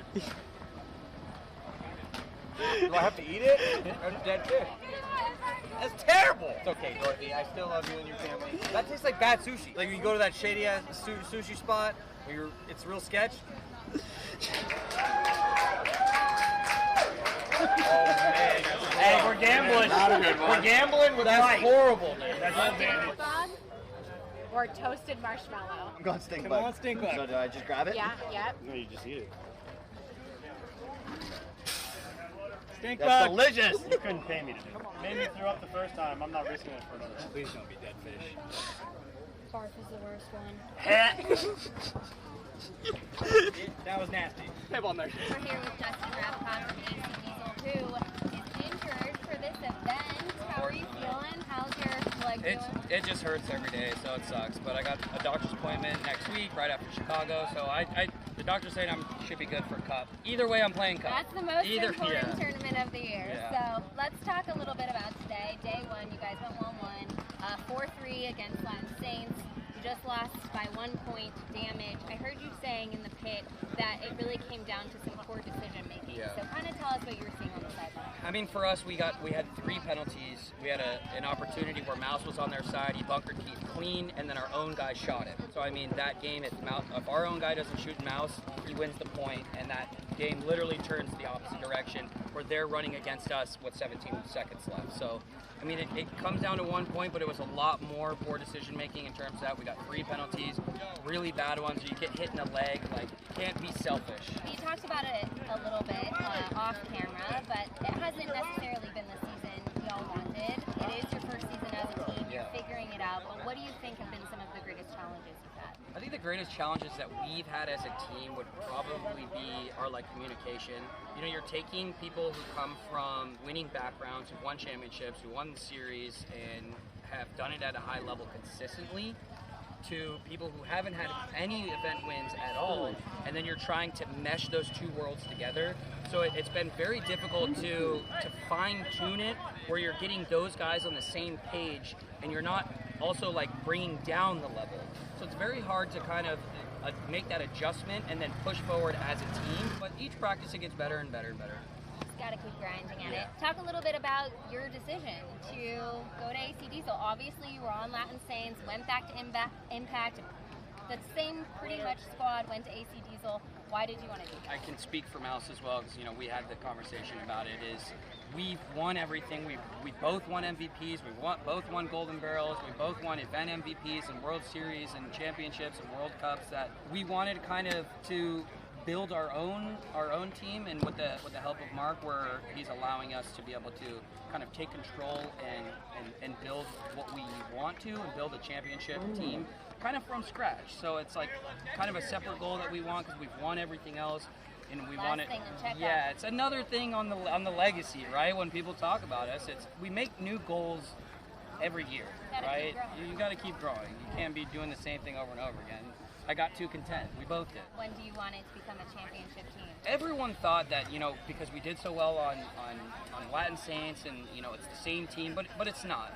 And these things take time. Like, even look back on the biggest thing when Oliver went to Ironman and he left Dynasty, they weren't winning right away. It took a long time, actually, like 2 years before they finally, or 3 years before they finally even got a win, before they were getting top fours. So these things take time. I think people are expecting us to just automatically be top four because of our pedigree, but it's a lot more than that, right? I mean, it just takes time. It takes a lot of time. Last question, I can talk to you all day, but last question. You did say that this field layout was built for you, and you'd be feasting if you were out there. What would we see you doing if you were out there? I mean, obviously I'd be that 2 on the snake side, filling in that corner, and then, because Mouse is going to be Mouse. He's going to go down there and he's going to get his kills, and he's going to do what he does.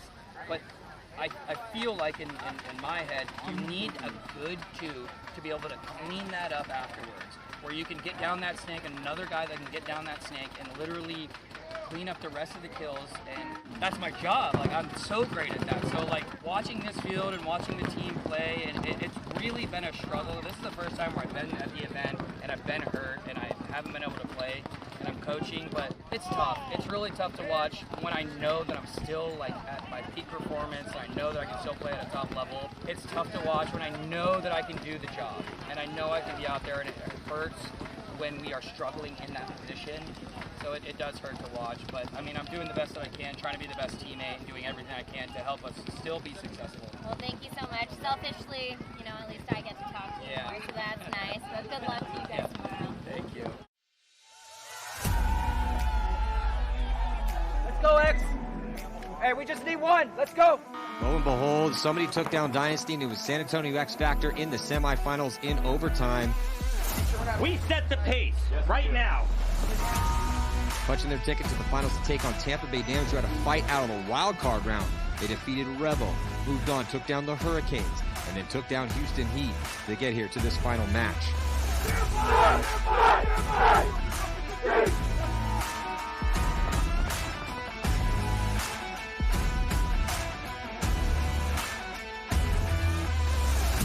In a drama-filled finish, the final game came down to the final gunfight, and a new champion was crowned at the 2023 NXL Mid-Atlantic Major during a double overtime one-on-one battle.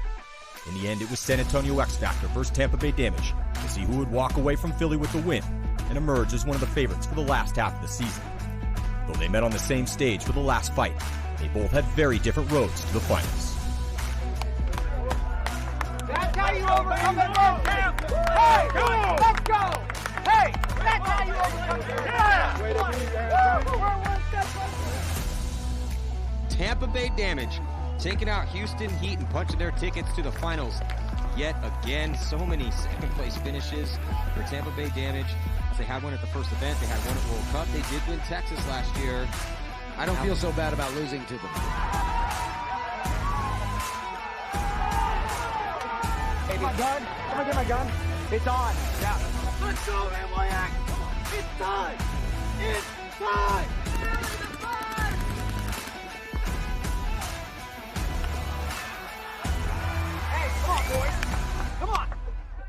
guys lead. Daniel, come on, man. Hugs later. There we go. Let's go, X. Let's connect out there. Fucking play smart Go, baseball. boys. High level communication. Let's go, boys. Let me get a little BKI. BKI. BKI. Former world champ San Antonio X Factor haven't won an event since 2019, but they did make 2 finals appearances in late 2021, losing to Dynasty 2 events in a row, including a 1-point loss at the World Cup. Coached by Ryan Brand and Dixon Yang, X Factor has been highly competitive while rebuilding their starting line around core veterans the past 2 seasons, and finishing mostly middle of the pack on Sunday in 2023 with a top 4 in Texas. In the prelims on day 1, they took an early 4-1 lead against Red Legion, and they never let them back in the game. The Legion did briefly show some offense. X Factor shut them down, as their off-the-break shots were dialed and Legion never really had a chance. In the next match, X Factor struggled slightly. They were down 4-2 with 2:20 left against a reinvigorated AC Diesel, but they pushed forward into guns to tie the game and take it into overtime. A penalty and a close 5-on-5 overtime point cost them the match. Welcome back. 2023 NXL Windy City Major. This is going to be a good set. We're here in the prelims. It's going to be the Hurricanes taking on AC Diesel. Hurricanes undefeated 2-0, and AC Diesel 1-1. Also in this set, Infamous, they're sitting at 1-1. And San Diego Aftermath, they need a win. They're 0-2 yesterday. And thank you guys so much for joining us here a little outside of Chicago for the Windy City Major. Blessed to have Drew Templeton, all-star player back in the day, still crushing it on the 10-man field, and the owner and founder of Paintball Vault. We're going to be talking about that. And also got Isaac Barrow up here, a championship paintball player himself. Jumping into this first point here, see there, AC Diesel from the blue side. We're looking over their shoulders, and they're going to be gliding a body into the snake here off the break. Ref went in there to check him out. Looks like he's clean. This is, if you are just joining us for the first time, a snake-dominant field. But, man, that D-side has been highly effective out here this weekend. This is a pretty traditional field. Hurricanes moving into position. They also have Nick Ripple into Snake 1, so both teams mirrored up here in the Snake. Oh, lots of pressure being put by both of these teams on these front players. And looks like a good, solid 5-on-5 break here, Isaac. Yeah, I feel like a lot of these teams are using these kind of 3 spots on the snake side, putting a lot of pressure. You know, you have a guy heads down in the snake, and you have both of these wedges shooting down on them. You know, you got the guys in the snake playing aggressive, and you got the guys ready to, you know, fill in case something wild happens. Drew, this would have been a really good field for you back in the day. I mean, seeing a snake like this is fun because, you know, a traditional ladder snake really shows the aggressive player's aggression. You know, people are, you know, you got Billy yesterday, you know, feasting. You got people doing really well just because it's a, you know, traditional snake. Crawl down and, you know, shoot people. The Hurricanes filtering a body out to that crucial white bunker in the back corner bunker on the snake side. The Landry Logistics bunker. Just such a crucial gunfighting position here. Nick Ripple going to be crawling up. You can see his teammate Camp beside him. Ripple going to do a slight reposition. Drew, you think he knows that body's at the Goose Island brick? Yeah, Kyle shot at him, and you know, he was pointed out, but I don't know if he shot him. But what's tough now is Kyle's in a position where if Ripple is able to move up, Kyle's, you know, in a really tough spot. So that's kind of the trade you're making going to that 50 brick, is that, you know, you might get the beat on him, but if you miss him, you're now in a position where you can crawl up one knuckle and get you. This morning, people are starting to play that brick a little bit more than we saw him play it yesterday. It was played yesterday a decent amount, but it's becoming almost a go-to play here on day 2. Yeah, those wedge guys kind of need somewhere to go, right? After that, there's not many spots for them to keep moving forward at, but... Body coming off in the backfield here for the Hurricanes. Might have been B.J. Hemmingberg getting up into notch 2 of the snake. And he's now gunned up down the sideline just in case Ripple wants to get crazy. But Kyle's protecting him right now. He has a back player behind him, and he has Kyle Spica at that brick. So Nick Ripple is in a little bit of a tough position here. He's got a body in front of him. He's got that body inside with Kyle Spica to worry about at the Goose Island brick. And then also, I think that's Mouse in the back corner bunker. Mouse is a little bit of a back problem right now. He hurt his back a little bit. He's not sure exactly what's wrong. He's going to gut through and play with it, though. But they chose to send B.J. Henningberg as the first attacker on the Snakes. I heard B.J. crushed it at practice, so that's not a surprise. Now, Ripple does have Camp at the wedge. So here comes Kyle Spica, going to make a move, cuts to the inside, and blasts Daniel Camp and stays alive. Beautiful move from Kyle Spica. Yeah, that's great to stay alive there with him looking that way. Yeah, I don't think that Nick knows Kyle's on their side. Kyle Spica trying to find the seam here. Yeah, he just shot the corner. Yeah, he's in such a crucial position. Kyle had a real good day yesterday for AC Diesel, and that's going to force a concession as another body had dropped from that back corner bunker. So excellent play by Henningberg, Kyle Spica, and the rest of the boys from AC Diesel. I think that might have been a perfect point because, yeah, Clint Johnson still alive, Baginski alive. Isaac, did you see Mouse drop out of that back corner bunker at all? No, he stayed alive, and it looked like a really even matchup in the beginning. I thought, this was a good indicator of it being a slug match, but Kyle kind of made it happen, didn't he? Yeah, he did. He was, we're giving away $500 courtesy of Pate Smith Law. There was a lot of nice. This is a field that's produced a lot of big dynamic moves. And he didn't get a ton of kills out of there, but it was perfectly executed, and he had to do some work for that one. Sometimes you'll see a guy when no one's shooting at you. I mean, Mouse had a bunch of these yesterday. A bunch of guys did where no one's shooting at you. You run down, shoot 4 bodies, but the work you did for that was literally just to run down the field and pull your trigger. Right. Kyle had to work for that one. Another even breakout, both in the snake. Yeah, Jonah Jamro's getting in the snake here. So these are your boys, Drew. This is your former team right here, Los Angeles Infamous. Yeah, got some guys that have joined the squad since I've departed a few years ago, and then some guys that are still on the team. But know all these guys really well. Still play 10-man with all these guys. Great group. Yeah, I saw you down there helping in the pits. It did, a little bit of a back-and-forth day for Infamous, but I thought, honestly, your results didn't really show how well I thought the team was playing the field. Yeah, agreed. And, Red Legion can be, have hit or miss tournaments lately, and I feel like they're playing a little bit better this event than they have. Drops too. Yeah, a couple bodies dropping here for Aftermath. The snake side is completely blown open here for Jonah Jamrose, so he's going to get on his stomach and crawl up. He's going to post up all the way into Snake 1 on Aftermath side. Still a couple bodies on that D side. Could be some free kills for him, but looks like Brusselback's going to launch, and he's going to get himself a nice little 2-pack. Great move, Tim. Yeah, that was nice to kind of split the seam like that. You guys know what's interesting is both these matches we just watched, no one got shot off the break. And I feel like yesterday we were seeing a lot more of that. Isaac, I agree. It was a bit of a bloodbath, particularly afternoon off the break.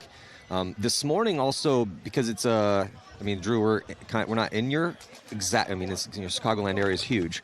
We're a little south of Chicago, but this is a little chilly for this time of the year for you guys, right? Yeah, this time of year is it's just intermittent. It can be 100 degrees or it can be even colder than this. So it's tuning up to be some good paintball weather, but yeah, a little bit chillier today for sure. Yeah. So the reason why I'm bringing that up is that if you're the paint manufacturers have lots of different lots, but if you're thinking, okay, we're going to Chicago late summer, it could be 100 degrees with 60% humidity. Or it could be 55 when you wake up in the morning and have to go play. So Isaac, as far as like shooting bodies on the break, I think when it warmed up a little bit yesterday afternoon, paint got a little bit more dialed for the conditions. And then so this morning, we'll see. There's a lot more paintball to play this morning, but yeah, it's been a little bit more 5-on-5 out here in this set, particularly. Well, paint's not breaking, and doesn't look like people are getting bounced. So, maybe people are just tired. Maybe they didn't have their coffee. Don't have the shots quite dialed in yet. Well, after day one, you also kind of, fine-tune your routes and everything, because every layout's going to have its little nuances. So you have your practice routes that might have worked, and then you're out here and you really start to dial it in. So the fact that people are still pushing Snake on the break and still going to certain spots, it's because they're comfortable doing it, Absolutely. So see if the Hurricanes can step it up right here. Looking in the pits with Infamous. There's that starting line for the Hurricanes. Beautiful job yesterday for the Canes.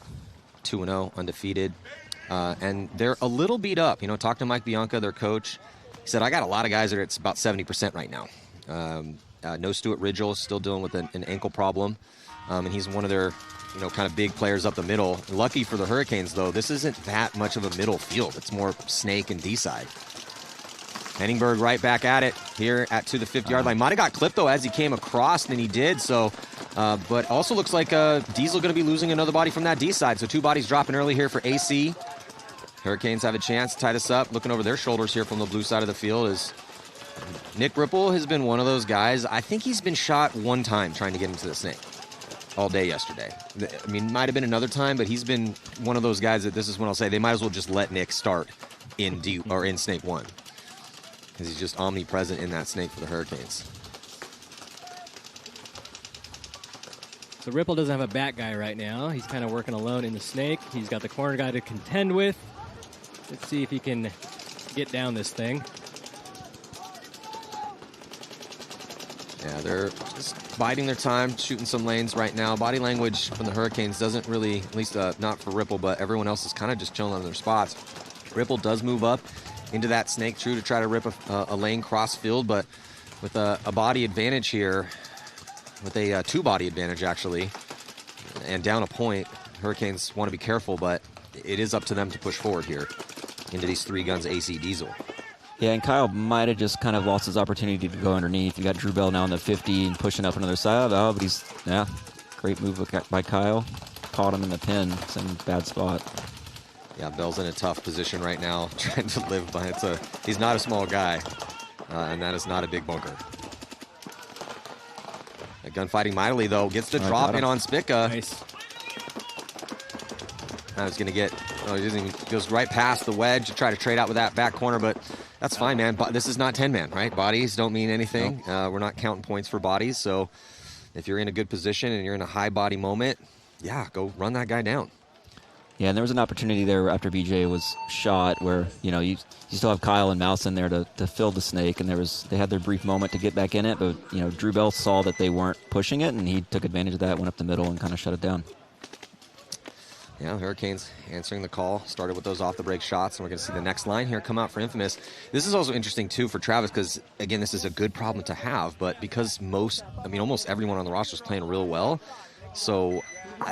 and he's been getting a lot of guys spins. How is he figuring out playing time right now?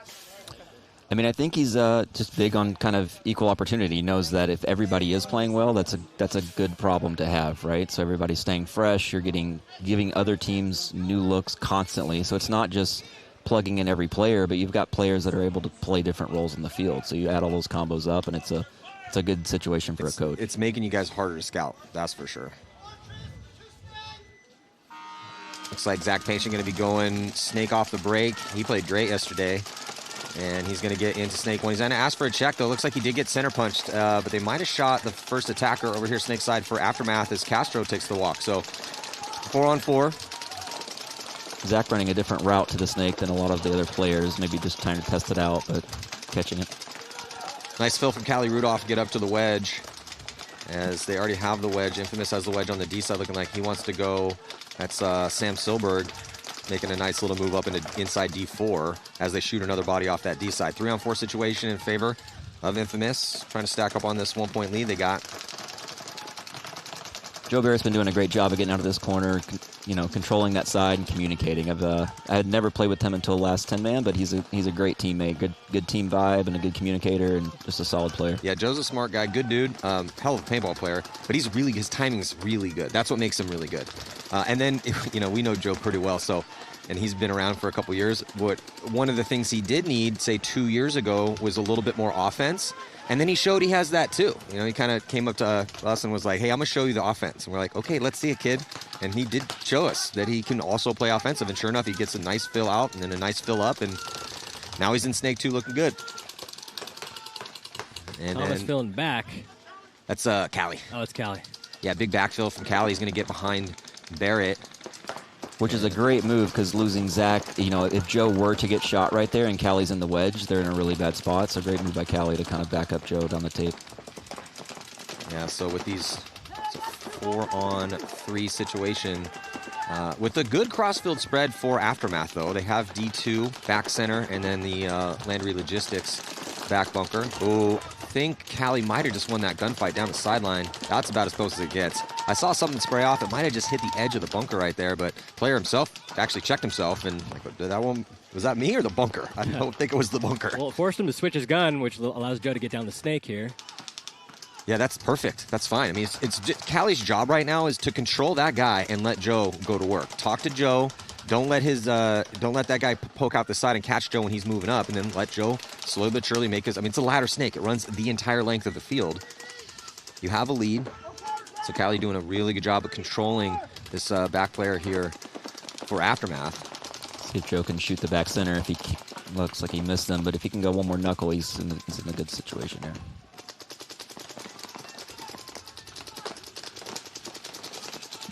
Breaking a little bit of paint, unfortunately. It's not what you, as a front guy, you don't want to be doing that. No. That's why you got the swab in your pocket. So Barrett's gonna swab his gun. Try to get a more accurate shot here. Nice little head check to establish. Make sure there's no paint in the air. And really put a lot of pressure. Ooh, did he get him? No, it doesn't look. Looks like it's just kind of spraying off the bunker there. Oh, he's called out. Well, that's the blessing of having the 50-yard line on the D side and past the 50 on the snake side, because that back bunker. Big run by Aftermath. It's a nice move. Side. He gets, and he stays alive, so he gets the drop in on Ryan Hall. Callie tells Barrett to switch his gun. Callie has to live on this side of the bunker now, so he's in a pretty treacherous position. And Barrett doesn't have the best ankle from this position because that D side's completely blown open.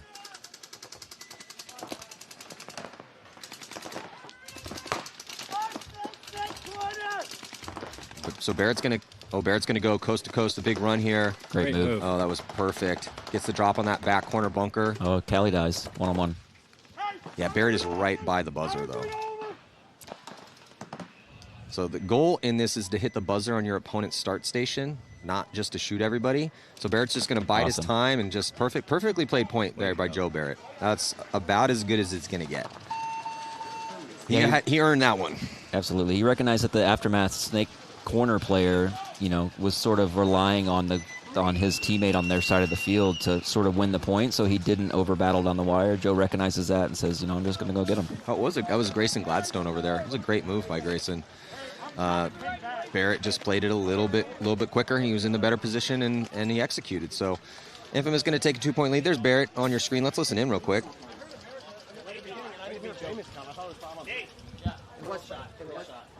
Hey, but vibe that. If you want to do that, you can. How we lose that many guys? You lost Zach on the break. Hey, next one, Joe. I know that. We were 43. Sam died wrestling around. I was wondering the same thing. I was like, where did that fourth body go? Grayson went next on the other side and bunkered Ryan. Yep. Ryan, if Callie's over me, you gotta play heads up and you gotta call. Someone wipe Joe down. About to jump into point number 3 here. All tied up. Hurricanes 1, Diesel 1. Diesel on the blue side, Hurricanes on the red side. These teams switch points if a point is won. If there's a no point, which does happen occasionally, then they will stay on the same side. 9:24 to go. You see our eye in the sky. Both teams getting into the snake. Snake 2 for AC Diesel. Snake 1 for the Hurricanes. Hurricanes going to bump out and up into that wedge. And then now move on the D side for Diesel. They already have that back corner bunker D side now, trying to get some forward penetration, getting out into outside D2. It's Henningberg again in the snake. So I think with Mouse's back tight, again, was a little injured yesterday, but playing through it, I think we're going to see a steady dose of BJ as the 1, at least until Mouse gets warmed up a little bit. That's kind of what he was talking to me about before their game. Yeah, you got Mark walking down the Doritos a lot from the middle, which is interesting, but you got Drew Bell doing the same thing from that center stand-up. Yeah, we are seeing, again, the plays are going to evolve slightly as these teams are starting to master this field. But we're starting to, nice move by BJ, but I think Camp might have picked him up. Major penalty. So Camp had his gun at the right time. BJ Henningberg, major penalty assessed. It's going to pull out Johnson. And Jesse Stevens, new pickup for AC, coming over from X Factor. And that leaves just 2 bodies. So here comes a big fill from Baginski. He tries to get, he actually gets stopped, forced to stop in that back center. Back center actually has a legit amount of shots, but yeah, trying to do damage control, but forced to concede. Actually, I think, Ice was in D2. I think that was Nico Hyde actually trying to do damage control. Regardless, a little bit of a gift here for the Hurricanes. Let's check in with Lauren Kelly. Thanks for being their sophomore year in the pro bracket. Hurricanes are really calm and confident in the pit. They take a lot of time to connect with one another, talk about the play, and get on the same page, which of course is essential. But Coach Mike Bianca said they're getting good shots. They're playing their game, which is slow and controlled. However, he feels that AC Diesel, maybe not in that last point, but is beating them to the secondary fills. So they are trying to improve that here. Okay, jumping into this next. Thank you, Lauren. Jumping into a do-or-die moment already for Aftermath. They dropped 2 games yesterday. They're down by 2 here to Infamous. It's a young, hungry, talented squad putting in a lot of work. As their owner, Mr. Woodruff, has his own paintball field. He owns a paintball field, so that's always nice when your owner has a paintball field to play at. So they've been grinding, but just a little too much individual play, not talking it up enough. And right now, Infamous is controlling the snake. So 4-on-5. Aftermath lost their snake guy off the break here. And Infamous is in their snake 3. Gladstone going to backfill out into D2, makes it clean. He's got a back player behind him. Try to get a little bit of a safer position as Jonah Jamrose is on their side of the field. Trying to shoot that bounce shot right now off the pin. Every field has some bounce shots, some are more potent than others. Only really saw one, maybe two work out yesterday. Yeah, there doesn't seem to be as many, super effective ones like there has been on previous layouts. Well, Joey Blute was up here before. He said, because I asked him how the bounce shots were, and he said, well, they're not that great because everyone's shooting super fragile paint. It's a little cold out here this morning. Yeah, in practice, when you're shooting marbles at each other, the bounce shots seem to work a lot better. But then you come to the tournament and you're shooting, the thinnest shell possible. They don't work as good. But they're still there, and that's what Aftermath was attempting here because Jonah's in a really good spot. And you can see the pressure that they're just putting on Aftermath. They're going to lose that back center. Everyone just tucked in their spot, worried about Jonah. Like to see, let's see Infamous filter up the field here with all this pressure being put towards Jamrose, and Nate Schrader's going to glide right into that 50-yard line on the D side. Yeah, Zach trying to, make Jonah aware that he's basically has the wire to himself. I think Zach's trying to push him up. It's also really crucial because you got your head down in the snake as Aftermath going to be forced to concede once the body came off. So there's still 2 bodies left alive. But Coach had seen it. Coach Ramirez had seen enough. But yeah, that back bunker, so crucial because you got your head down in the snake. If you're Jonah, I mean, you really need some calm, some communication, letting you know where those remaining bodies are. Let's check in again with Lauren. Yeah, going into this point, the Hurricanes coach said the most important thing for his players to remember is that AC Diesel is trying to get a second body on that Dorito side. So he told Camp to really play with his head on a swivel. Oh, yeah, head on a swivel. Very important. And you really see how multifaceted some of these front players are when you have a corner like that you need 1 to 2 speed to make. And then you get out there and you see how well they can support players and play a role that's not just a traditional, 1. Yeah, absolutely. It is interesting, too, because the game has gotten where versatility is more important than it's ever been. Because everyone watches every single point you play and scouts it. I mean, going back, say, 10 years ago, guys had a little bit more defined roles than we do now. I mean, versatility's always been good. But yeah, and then even guys bouncing back between, sometimes they'll play the 1, sometimes they'll play the 2. That means the first attacker, second attacker, and then the second and third attacker sometimes switch up too. So again, you want to have a different look, as many differing looks as possible. So when your opponents are about to play, you're not like, yeah, this is definitely, they're running this play 90% of the time. This is who goes here, and here's his tendencies. Looks like we have a little bit of technical timeout here. And sometimes, Maddie, those situations are forced, right? Like with Mouse, like everyone's expecting Mouse to just destroy things on this field because there's a long snake, right? And he's injured, so he has to go to the basically a 2 spot. Mm-hmm. Yeah, and when you have a guy like Mouse on your squad that's that lethal, arguably the best snake player ever, definitely in the past decade, you got to kind of have that, real conversation with, like, how good are you? I mean, how good is your body right now? How bad is the back? Yeah. You feel like you can play the back corner? Because if we do well enough, we make it on Sunday, we're going to need you then. So it's just a tough conversation because you got to get to Sunday, and they're down J-Rab. Yeah, then you got players that are that good that even at 80% or you still take Mouse. Yeah, that's a good. Yes, yeah. Exactly. But that's when you're trying to figure out 50%, 80%. Where are you at? It's because I'll still take you at 50. Hurricanes drop 1, 4, 5. Oh, BJ getting shot as he tries to come around. And that's the second time that AC's had the wire and BJ feels confident crawling up. But what's tough is even though it's a ladder, all the knuckles aren't necessarily directly down a line, so it's hard to control the wire, And to see if your opponent's posted or not. 100%. Depending on where you're at. But yeah, the knuckles are slightly inset. It's not quite perfectly down the line. The little wedges are a little bit out more.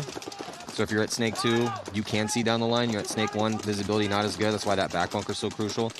Nick's going to backfill a little bit. Nick Ripple here for the Hurricanes go to the back edge of the Snake as Spica gets to the insert bunker Snake side. Jesse Stevens is playing that back corner bunker behind him. And yeah, mostly just all the back spots after the death of BJ. No forward progression here for AC. Yeah, good backfill from Kyle to come back to know that he's going to need to go down the snake after losing BJ.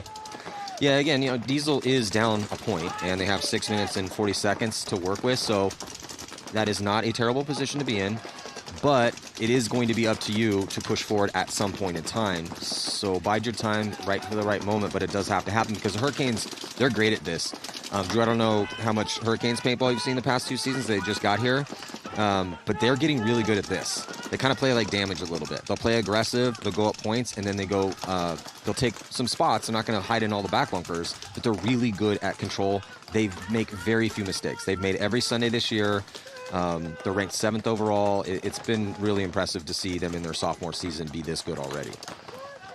Yeah, I mean, they caught your eye early, right? Even their first season, I remember, they're beating teams like Heat. They're beating great teams, and they're being really consistent, so it's hard not to notice them right away. Yeah, so again, undefeated yesterday for the Hurricanes. Diesel 1-1, so Diesel really wants to win this one. Kyle has made some nice moves here. He's at Snake 2, peeking around. He's thinking about moving up. Ripple is posted on that line, and Ripple just missed a shot. That was a slightly scary situation there for Kyle, but he made it in clean. Highway gets Kyle clean. And stays alive, yeah. So he stays alive, almost takes out the bunker on his forward progression, but who cares? He's alive, and then Pate dives right into the snake behind him. Yeah, this is another good look here for the Hurricanes as Bell's going to join him up at that Goose Island 50 brick. So Drew, we were talking about how on this particular layout, it's not just about your snake player, it's about your snake package.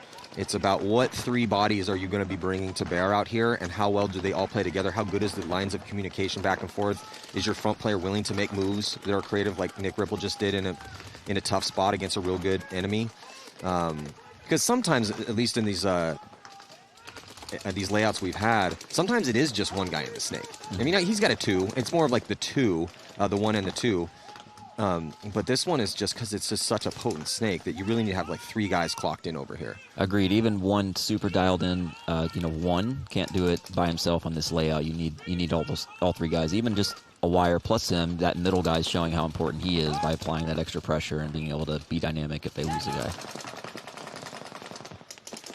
So Bell going back and forth, trying to figure out how he can help Nick. Nick Ripple is still in this position on Diesel's side of the field.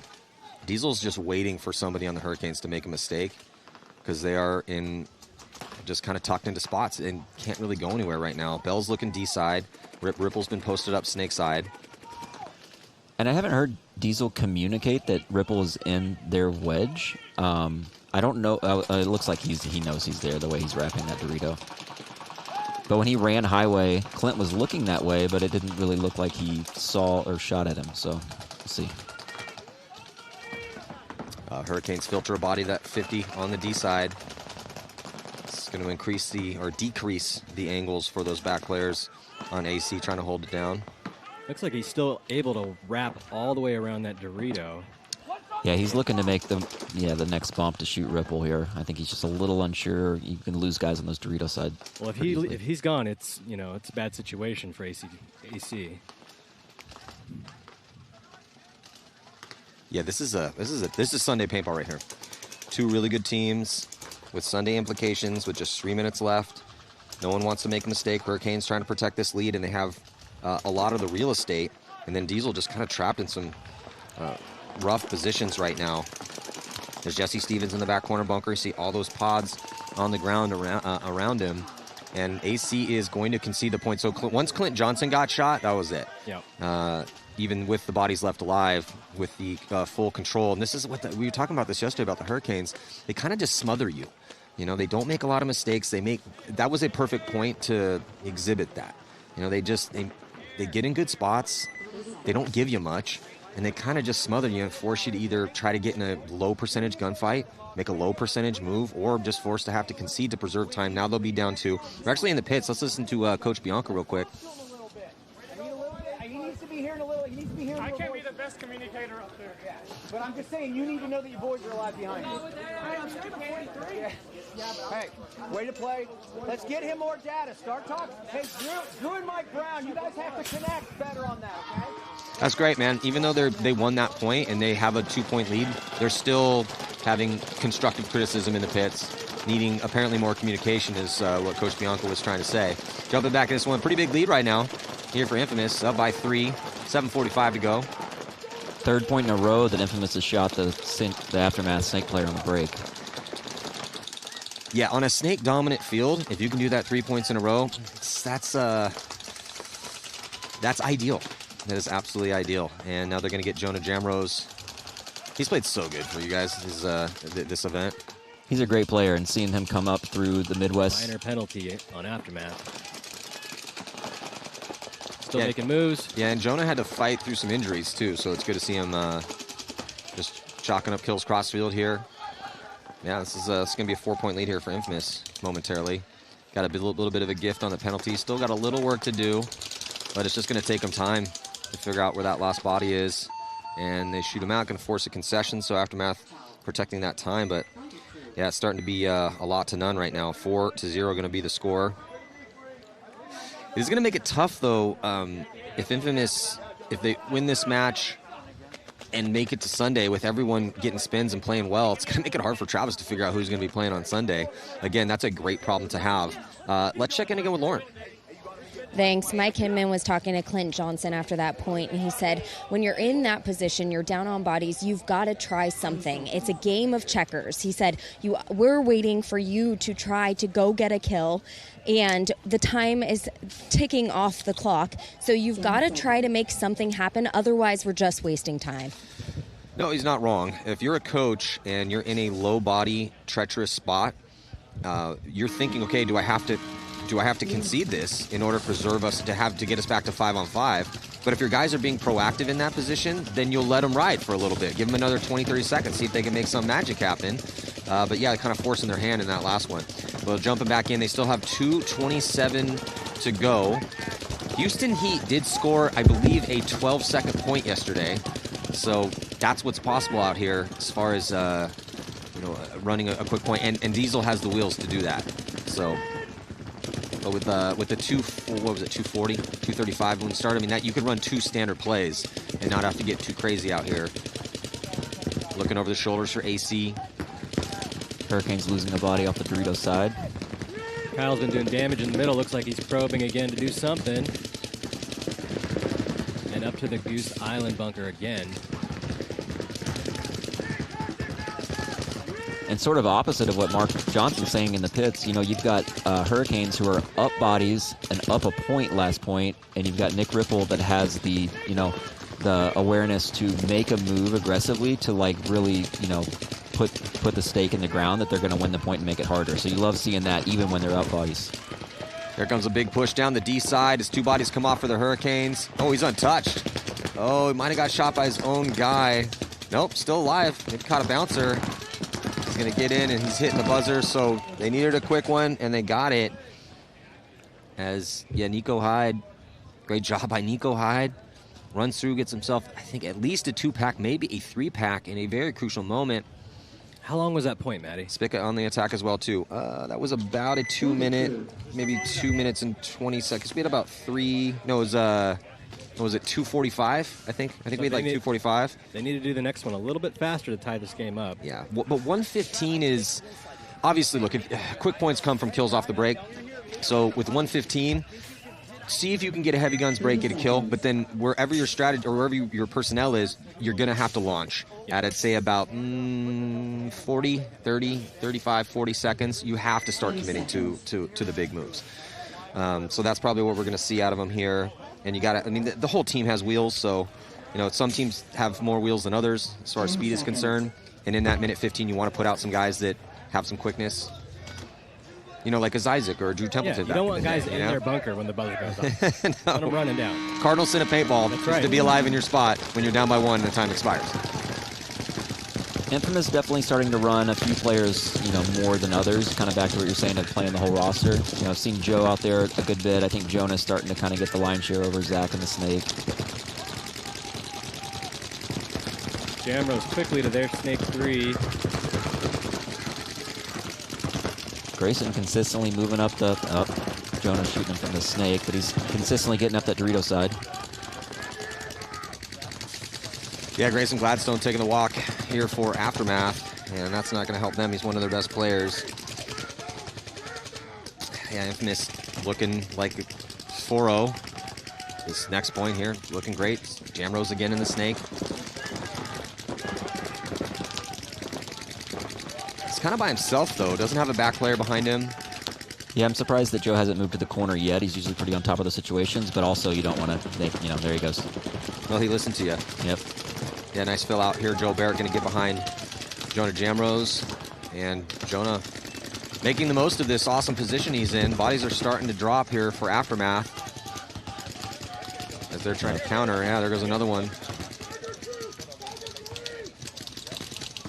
And they're trying to filter out. Back bunker here, snake side. Ooh, barely made it out there. Nah, he got clipped. I was going to say, I thought I saw something break off of him. And that's just tough, such a tough situation to come back from when you lose your whole snake tape and they're doubled up on it. It's just so hard to get back out of that situation. Yeah, it's one of, you know, we start calling those desperation fills, because what are you going to do? If you hide in the middle, you're going to get shot. If you make it out, at least you have a chance. Yeah. You're losing the point anyway. Like Hinman says, go do something. Yeah, try to make something happen. But yeah, Jonah, very accurate and deadly out here. Good job by Barrett with them, and then also Nate Schrader on that D side, and Tim Brusselback. So controlled point from Infamous. They got Jonah in the snake, uncontested. Barrett waited a little bit, got out safe. I wouldn't even say slow played the D side because they have a huge lead, so no real reason to risk anything. Yeah, that line with Nate and Tim is definitely being it's showing. They're really aggressive on that side. They're really, really great. It's good to see. You know, again, you see, been around for enough years. I would love seeing Nate Schrader back. It was fun to watch back in the day. Did you play with him on Vicious? I did not, but I played a couple seasons with him on Infamous. Okay. Both seasons, unfortunately, he got injured. Yeah. So it's great to see him back in the mix because, yeah, he's a great teammate. He's a really great player. He's really unpredictable and can do really anything on the field. Yeah, so hyper aggressive. And then it's also good to see Brusselback find a home. He's been on some teams over the years. Really, really fast, aggressive player, and Travis gave him a chance, and he's making the most of it. So, yeah, they're looking great, man. Oh, Brett Messer's heated right now. Let's listen in. Oh, he missed it. So it's been all Infamous, Maddie, and it looks like Aftermath is now playing the spread, right? Because they didn't pull the buzzer. Yeah. Well, the tough thing for Aftermath is they're 0-2, about to go 0-3. Yeah, still think about the spread, but, I mean, maybe every half decade a team gets in at 1-3. That's about it. It seriously is like once every 5 years. Yeah. A team will get in at 1-3. So has it happened? Yeah, sure. But we're talking about a tiny fraction of a percent of a chance if you go 1-3, and they still have to win the next game. So jumping into this next one here, much closer battle with just a minute left to go. Can AC summon the spirit and the speed to move the field in the next minute and 2 seconds? We will see. They get Jesse Stevens in the snake as we get to the minute mark, but the Hurricanes 5 alive, so no bodies coming off the break for AC, and they are still going to have to find a way to run into these guns. Yeah, Hurricanes just pumping paint right now, just the tips of barrels and the edges of goggles. They do get a shot on Nick Ripple, though. Yeah, on the crawl, Jesse Stevens shoots Nick, who's posted down the wire. Great job. Yeah, huge play. This is Jesse Stevens' first tournament with his new team. Oh, they get a shot in on Bell as well. Not looking good here, snake side right now for the Hurricanes. They only need to hold on for another 25 seconds. Looks like Kyle's going to make it happen. 20 seconds. And he unlocks it. A little 2-pack run through. Let's see if it's clean. Doesn't look like any ref's going to throw a penalty. Are they going to get there in time? It looks like Nico Hyde going to hit the afterburners. Yeah, we got a tie game with 6 seconds left to go. You think they just run out? They were going to run out the clock, right? Not going to play that.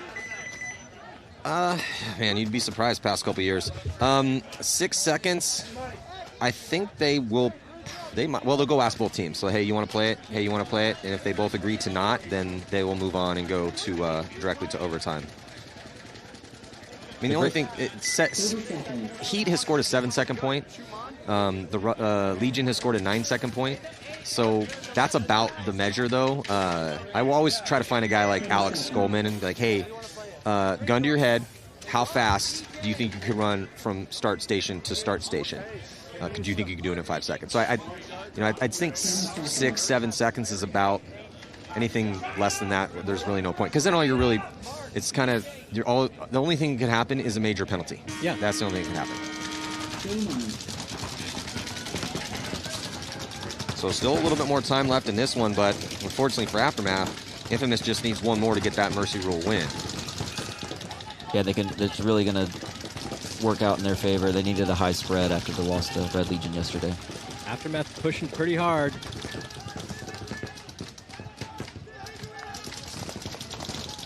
Yeah, Aftermath in some good spots. Looked like the body for Aftermath at the brick might have had that angle, but Nate just dove right through that lane. I don't think that guy was actually shooting his gun at that moment. Is that Nate? Like a little blocked out from D3. I think so. Oh, no, Nate's in the tower, so I think that was either Tim or Sam.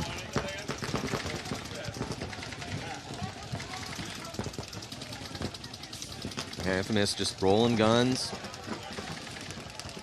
Try to burn a little clock. If you can get the Mercy Rule, yes, like you said, Drew. Barrett, uncharacteristic death out of his spot for Barrett. Don't see him die out of his position very often.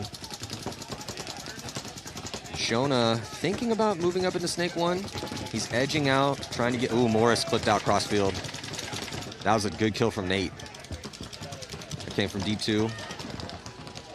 Aftermath losing their Snake corner player, filling up. Can't have that. Aftermath had all the good spots here, and now they're going to get unlocked. Great move by Nate. That's a 3-pack because he shot the Snake. Yep. Still one body left alive. It's Grayson Gladstone here, and Tim's right there to... Oh, and I mean, major penalty is not going to matter. That's just game over. There's no one left to pull. That's the Mercy Rule win here for Infamous. Love to see it. Good job, Infamous. Yeah, disappointing game for Aftermath, but man, talk about rising to the occasion. Infamous needed a win to go 2-1, and they needed a big score to help cushion because of the loss to Legion. Now, that was only a 2-point loss, I believe. You know, so heading into and what was your first win by? Yeah, so you guys came in even on the spread. Right. It's got to be pretty close to that. So yeah, this is massive for Infamous. They're gonna have gonna go in 2-1. One more game to go though for Infamous, and it's gonna be against Heat. So yeah, could be a good one. Drew, you guys executed exactly what you needed to do. So talk to me a little bit about Paintball Vault, because I think that's a really cool thing that you've brought here into our sport. Yeah, thanks. So I mean, Paintball Vault's basically just a marketplace for buying and selling paintball gear. So myself, I just talk about my own experiences with this. I just spent years, decades, buying and selling gear online through, forums or finding people on, whatever method you have. Doing really way too much work. Yeah, doing a lot of work. Or figure out who has the good stuff. There's really no recourse for, safety. It's, you run the risk of maybe getting, ripped off or whatever. And with Paintball Vault, it's mitigating a lot of that, making it easier to find stuff and easier to buy, sell, and just conduct yourself as you did before, just in a safe and efficient manner, Looks like we're going to overtime. Yeah, so they ended up playing that 6 seconds, and as we talked about, the only thing that could happen in that situation is if you have a major penalty and it's under 60 seconds, it's an immediate swing point, and it would have given the win to a team. So if you're a coach in that situation, you're just yelling at the guys like, hey, just go out and do not get a penalty. Don't get a major. But yeah, so 2 minutes before the start of this overtime point, locked up 3-3 here. Hurricanes trying to go undefeated. Diesel would love to get this win as they're sitting at 1-1, and Diesel is going to play level next. The Hurricanes are playing damage next, so that's going to be an interesting one. But yeah, so with Paintball Vault, so essentially, like for instance, let's take my situation. I have a ton of from my playing career of all these jerseys. So my first, the jersey that was in Push, my excessive, original excessive jersey. I got a couple of those left, and so you have these kind of prime types of collector's items. Yep. I can put those up, and then you can also just show them off, like, hey, this is my my badass jersey collection. That's my favorite part about Paintball Vault. It's not just a marketplace. It's where nerds can go and be like, oh, I want to look up and see who's got an Angel LCD, and then you find an Adrenaline LCD or a Die Angel LCD, and you're like, that's awesome.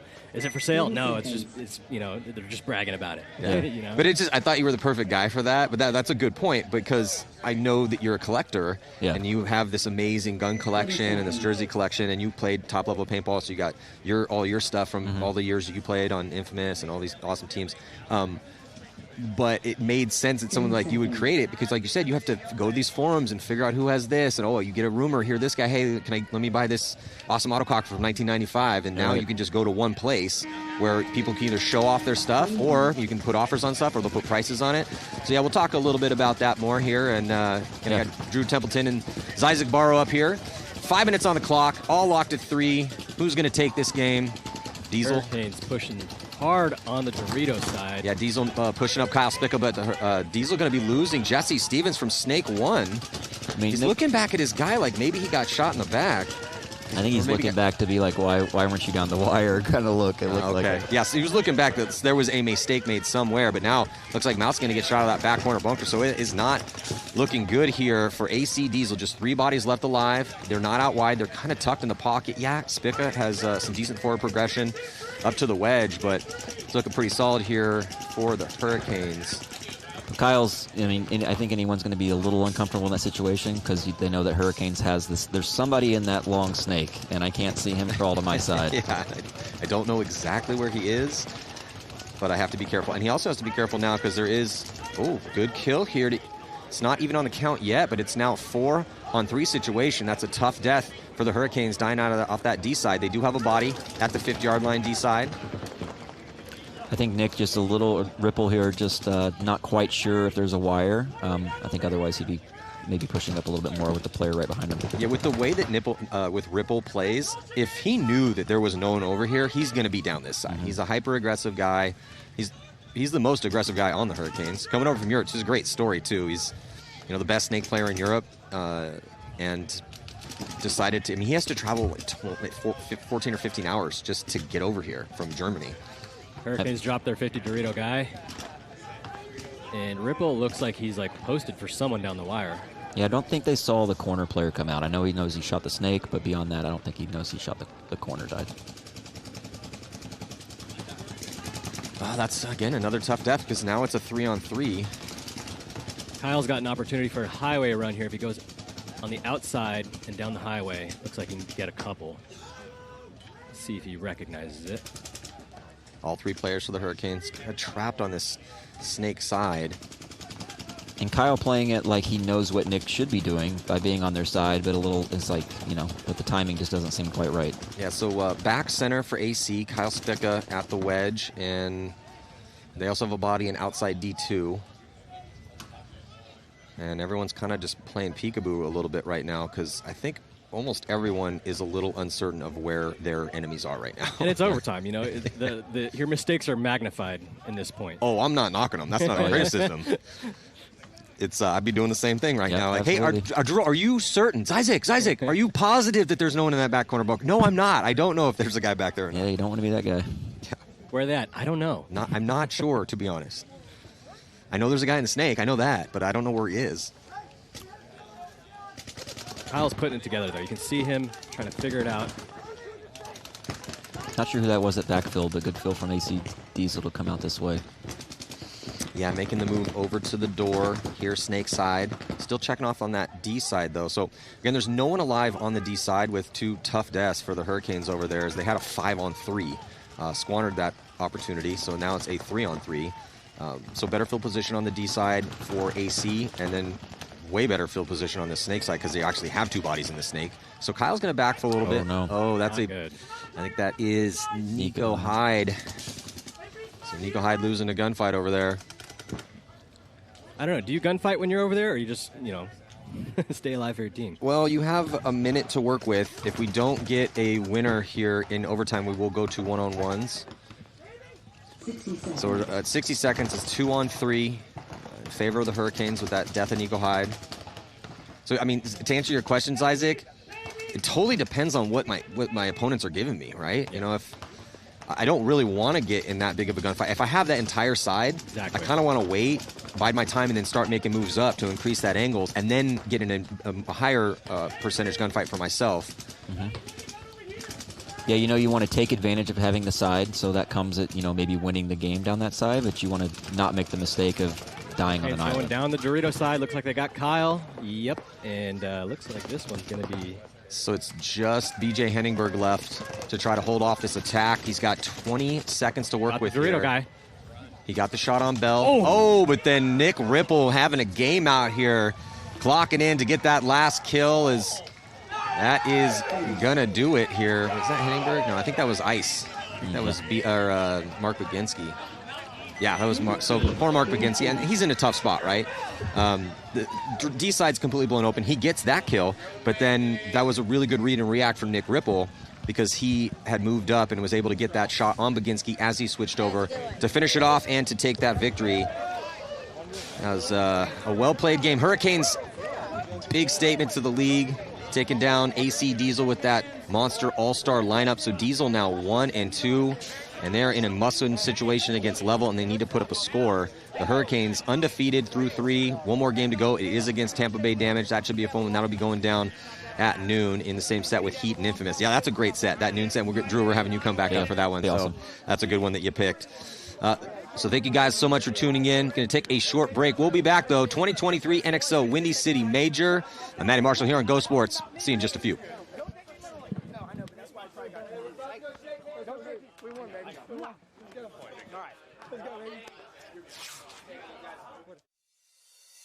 The thing I love most about Paintball Vault is just how easy it makes buying and selling gear online.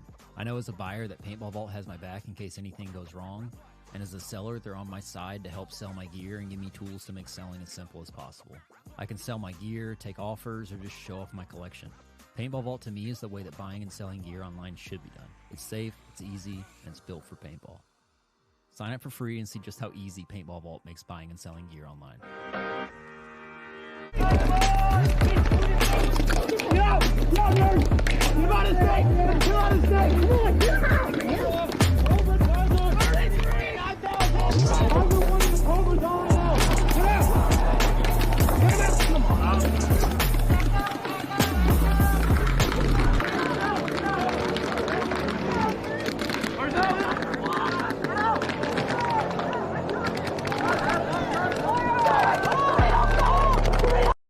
Stage is set here for the 4th event of the season, the NXL Windy City Major.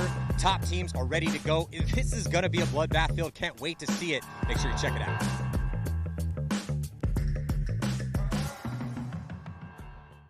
Guys, we got a couple cameras on us. Look cool. Walk in slow motion. Very nice. Okay. Where I come from, if you are fat, it's very positive. It means you are wealthy. So I felt a pinch here, and then it exploded right out. This long, no kidding. Hey, if you guys listen to K-pop, it's really good. So this was the 4th time I filmed myself singing in the shower. Check this out. Okay, watch the crowd when I drop the bass. Here we go. Cool, bro. I'm gonna start a mosh pit. Let's go. Okay, for the first stretch, hey, how come no one came to my yoga class? So what I do is high fiber diet, combined with caffeine, and then I wait for one of these porta potties to open up. Man, that's really personal. So Maddie went in the porta potty after me, and I'll tell you, I did some damage. Man, I don't really want to walk this field, but I got a camera on me, so I'm just gonna pop up and pop down. I mean, if you want my honest opinion, you could join the NFL. I mean, I think you got what it takes. Yeah. You really think so? You voting for Biden? Yeah? Okay, good. So I'll drink a bottle of wine and then shop on Amazon, and stuff just shows up. Boba tea? All the time, bro. And all the porta potties are still in use. I don't know. Oh, turtle head. The Holy Spirit, bro. So this is how you butter toast. Just like this. Slap it on. Oh, look at that fine honey over there. Hey, I'm gonna paint you like one of my French girls. Yes, sir. This shit is bananas. B-A-N-A-N-A-S. This shit is bananas. B-A-N-A-N-A-S. So here at an NXL event, everyone speaks a second language, and that language is paintball lingo. So we're gonna go talk to some people and figure out what some of the most popular terms are. Let's check it out. Walk the trigger. What does that mean? I haven't done it in a long time. Walking the trigger is... Yeah, that's what nerds do. They do this with their fingers. And you hold it like this and do this. That's walking the trigger? Don't you have to do that No, to you can the just trigger? you can just go pop, pop, Isn't pop, that pop, just pop, pop. shooting? Yeah. That makes sense. You have 2 legs. Yeah. Yeah. What's a hopper blopper? A nickel in the hopper. Ah, the old quarter trick. Quarter, hot dog. Yeah. Hot dog. How are you sneaking a hot dog in a hop? What's a finger snipe? I've never heard of that either. One really cool term that I like is like applesauce. Like if you like shoot someone up, you can like 15 ball someone, like you're chirping back and forth, you roast a guy, you applesauce that guy. What's a Canuter valve? Probably a die gun that I don't know about. Ooh, it sounds like an autococker part. That guy invented Canuter valve. It's a Canooter valve. Anything you want to know. Bunkering. Sure. What is bunkering? Bunkering is what you don't want to have happen to you. Run up with your gun, over the top, pow, pow, pow, and keep running. What are some other terms that there's one right here called a nose strap. Kind of push your mask up your head a little bit. But it won't fall and off. then, no, because the nose strap, and then you feel like a medieval knight. See it out there. We are back. 2023 NXL Windy City Major, 4-stop on the tour. Matty Marshall up here with Drew Templeton. And it's Isaac Barrow for this set. About to go down. Tampa Bay Damage taking on the Saints, and Houston Heat and Legion. Damage highly favored in this one, and they strike first. They try to get Keith Brown and Snake. He's getting checked out. Damage starting from the red side, Saints from the blue side. As the Saints are 0-3. Damage undefeated yesterday. And it looks like Keith Brown's good to go. So Keith Brown and Snake won. Still doubling up that back center for Tampa Bay.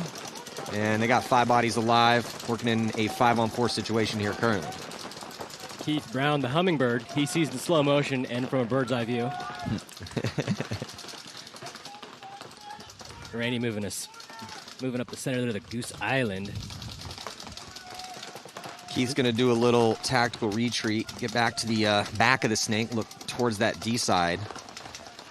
Interesting to see what Tampa Bay is going to show here. Highly favored in this one, coming off a big win at the last event in the most dramatic fashion possible. They're going to get a kill back corner bunker. But knowing that they're highly favored, I wonder if Joe's going to show his hand much. You know, is he going to have, what sort of game plan is he going to go? And, you know, because everyone's going to watch this game too. You know what I'm saying, Drew? Right, like, 100%. And I haven't seen them play on this layout yet, but just kind of thinking of their personnel, you know, you've got Keith, who's a, elite Snake. But back to that Snake package, do they have 3 guys that can play it? You know, I don't know. But, you know, they're undefeated so far, right? So yeah, they're.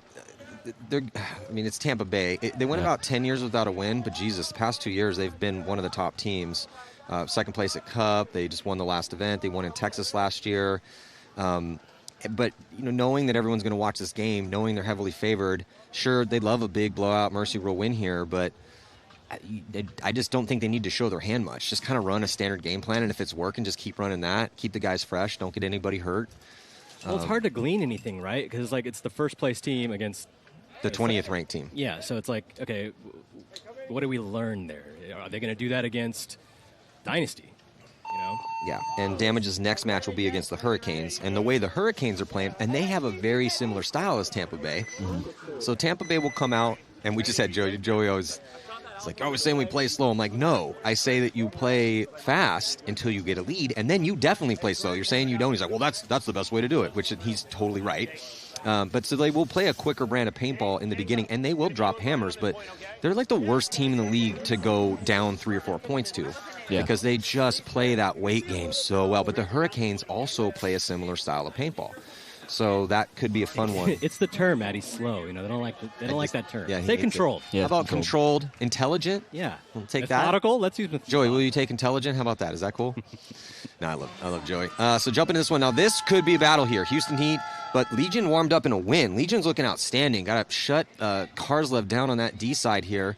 So it's going to be Moorhead and Dizon on the D side for Houston Heat. And then let's see if, so no Chad George at this event. He's here, but hurt. And Connor Kelly played really well in the Snake, and Fedorov was also getting a lot of spins over here as well, too. But Fedorov's the first to come off. They do shoot player for Legion trying to get into Snake 1, so 4-on-4. Oh, they shoot Karslev as well, too. So down to 3 bodies here for Legion. Seems sort of designed to have Mishka go up and do what he's doing right now, given that they lost Fedorov on the break, but it's paying off shooting that Dorito player. Yeah, so Mishka going up to this the small wall here and just totally dedicated, it seems like, to that D side.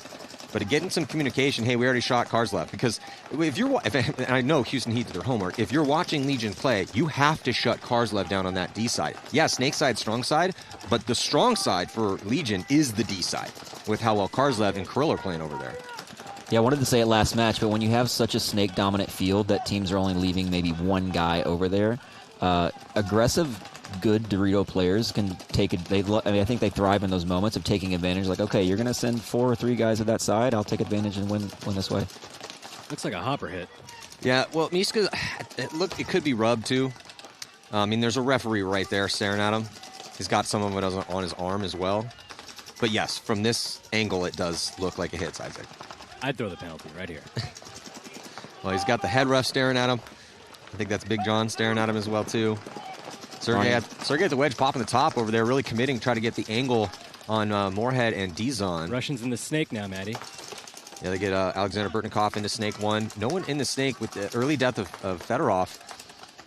Houston Heat decided to send Mishka kind of this inside. But you know, Drew and Isaac, we are starting to see the tactics and the strategy evolve a little bit. It's not as, I wouldn't say, it wasn't really one-dimensional yesterday, but we're seeing certain facets start to pop up. The Goose Island brick is being used more. This bunker right here, the mini wall, that's being used a lot more today as well too. So just little small adjustments these teams have been making after watching and playing yesterday. Red Legion really likes that Dorito Tower cross on the snake, too. I know people were saying that was an effective shot at practices, and people were saying the shot was a little different here, but they're really liking that still.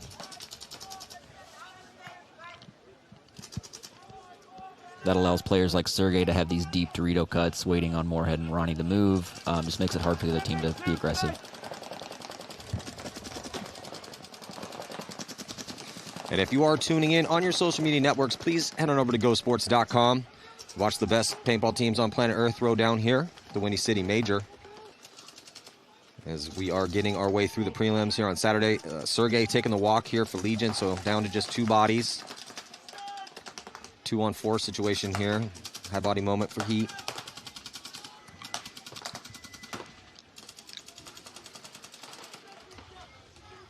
Ooh, a little trip and fall here for Kirill Peridny, but picks it back up and stays alive, getting into the wedge, trying to shut down that D side, stop the attack. Ryan Moore at the 50 for Houston Heat.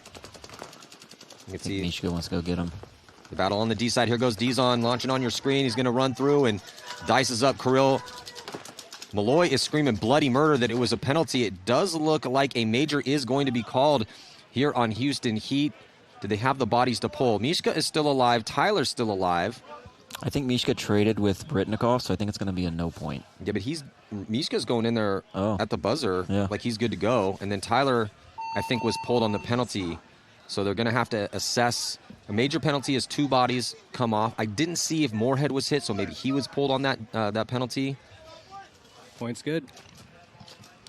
It was interesting. So Malloy was screaming cross field that he got the shot on Dizon when Dizon made that big move.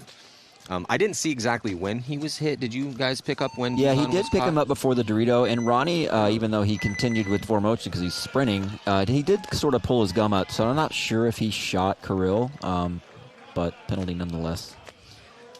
Yeah. So did they get the point? Did you see the thumbs up from the ref? Yep. Okay. So it was a little scary for Houston Heat there with that major, but they had enough bodies to pull, so they escaped with the point. In the pits right now with Houston Heat. So, Maddie, what you're saying is that was a good penalty on Ronnie. Sure. I mean, it was a risky move. Sometimes it's he got penalized. They still won the point. Results, that's what matters. Yes, we killed a company? Okay. Hey, Well, right now Tampa Bay, pretty simple point against in the first one against the Saints. See if the Saints can stay alive. Ooh, and shoot a body. They do. They get a shot on Rainey Stanzik.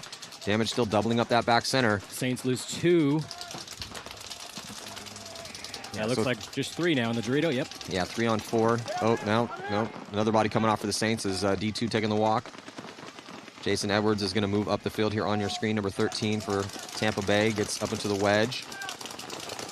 And he's going to win that gunfight. So, yeah, minor penalty going to be assessed here on the Saints as Keith Brown is going to add some pain and some punishment. That last player pumping his chest. Feeling good. He's playing good. Yep. Looking good. Mm-hmm. 2 points in a row. He's kind of out here on his own, but he's like fine. He looked really good. I mean, he's elite. Yeah. He's one of the best snake players of this generation. So it's not a huge show. But when it was funny, you see certain layouts and think of certain players and certain teams. And when I saw this layout, I was like, oh, it's going to be a good one for Mouse. Oh, it's going to be a good one for Keith. Yep. But that's why it's fun to see, like, Jonas having a really good tournament. Mm-hmm. And as, you know, I mean, Dynasty's proven that you can be in your early 40s and still be the best team in the world. So if I'm a Jonah, I'm like, man, I could keep doing this for another 20 years. This is great. Yeah. But eventually, we need some new heroes to emerge. So it is good to see. Yeah, Well, sure. it's hard when the Keith, old of heroes course. don't go away. Mouse. Well, what's up? it's hard when the old guys don't go away. Yeah. Well, you got to take the crown. You're just going to give the crown up. Yeah, I talked to Greenspan. He's like, I was like, I'm going to keep doing this till I'm 50 if I can. I think he can. He's an anomaly. So jumping into this next point, Houston Heat, 11 minutes on the clock, up by 1. And a body coming off, Fedorov taking the early walk again. Malloy's going to get past the 50-yard line here for Legion, and he's definitely going to have an angle on Dizon's back at D4. If he can pop up in that angle, he's a little blocked out from that spot. Scoot back a little. Tyler coming off as well, too. Mishka taking the walk. There goes the shot on Dizon. So Legion answering with a little Alexander Burtnikoff getting it done in the snake. Yeah, Red Legion looking pretty good this tournament. They are. Well, you know, they're sitting at their 17th overall, which is absolutely terrible if you are a team of the caliber, of the talent that Legion has. Yeah, so they were 19th at the first event, 11th, barely missing Sunday at second event, and then 15th at the last event where they went 1-3 in the prelims. They did have a nice win against Diesel, but we were just kind of scratching our heads all year long. Now, the answer is like talking to Jason Burns and Smotroff and Malloy, you know, Kirill throughout the, like, hey, what's going on? Like, well, you know, we're really good. Like, well, even the best teams in the world still have to practice together. And so it's just hard for them to get all their bodies over, and then when they did, to get them all playing on a regular basis together. But yeah, man, this is a completely different story here at this event. They have looked like themselves. So I don't think they're going to be 17th after this tournament. It's just where. I mean, are they good enough to win right now? Maybe. I mean, they're looking really good. But this is kind of the test right here, you know. So if Legion can show up and be, because Heat is made every Sunday, Heat's only been losing on Sunday by 1 point to the team that wins the tournament, and they're overdue for a win, so they're hungry for it. So this is Legion's real big test right here. Right.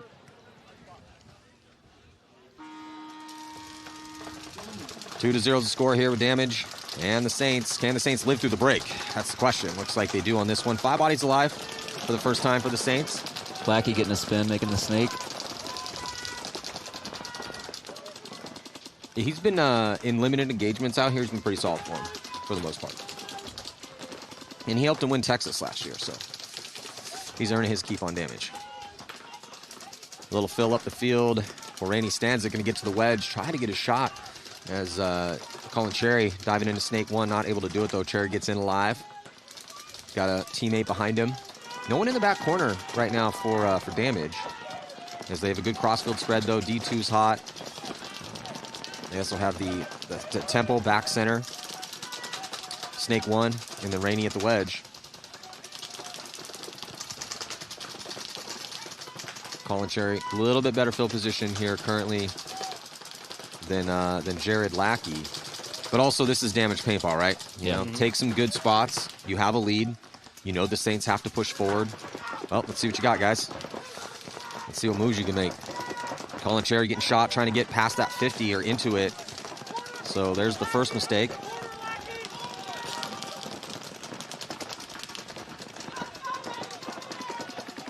Rainey was all over the field. Started at the wedge, moved back to the temple. Now he's in the corner, controlling the wire. Yeah, back to Maddie saying, are they showing their hand? It's interesting. You know, they had Blackie kind of solo in the snake. Keith 2 points in a row solo in the snake with just Rainey and the wedge as sort of the 2. So is he moving back because he's figuring it out, or is he moving back because they can just win by doing whatever they want to do anyway? Pretty much. Yeah, so, I mean, that's not an easy fill, but Rainey made it all the way back there. Piece of cake. Going to get a little help with Edwards making his way to the door, and then looks like Agent Smith at the tower. But yeah, they're just real calm in their spots, just talking it up, rolling guns. Would you say that Damage is playing slow, Maddie? I think they're playing intelligent paintball right now. Controlled. Very controlled. And methodical. Methodical. Yeah, it's another good one for it.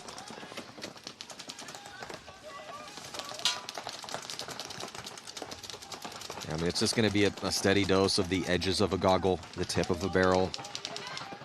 And with the Saints, I mean, they're not down by a lot. it's a 2-point spread, a lot of time to work with, but at a certain point in time, you're going to have to start trying to make another move here. Cherry was trying on the snake. He got clipped. Since then, no offense. Well, I'd like to see Damage force the issue too, but why? You know, they don't really need to. Yep, these guys have zero desire to move up the field. They're winning. This is how they win tournaments. Yeah, I mean, Lackey's just going to post up, carry an extra pot or two, you know? Right. Shoot a lot of paint, talk it up. I mean, they're in full control. Look, they're feeling no pressure. Very little pressure. Smith's chilling at the tower. He's not actively engaging, saving his bullets a little bit. Is that guy smoking a cigarette back there?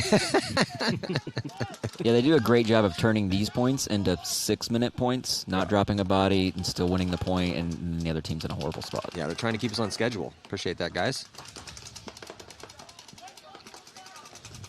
So a little forward movement here for the Saints. And now Lackey, he's going to move up to the 50. Wedge guy does not know he moved up there.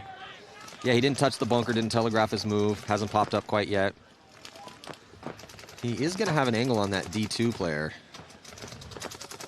Ooh, missed a shot. And now he's broadcasted where he's at. Picks him up. That's almost fine, though. Sucker one of these guys into trying to come bunker out Lackey. Yeah. And draw some more guns on you. Why not? Saints corner guy's looking inside, which is probably not the best idea. Yeah, with the back center looking Doritos, doesn't really need to help that way. Needs to more so help his other guy. Doubling up on the job.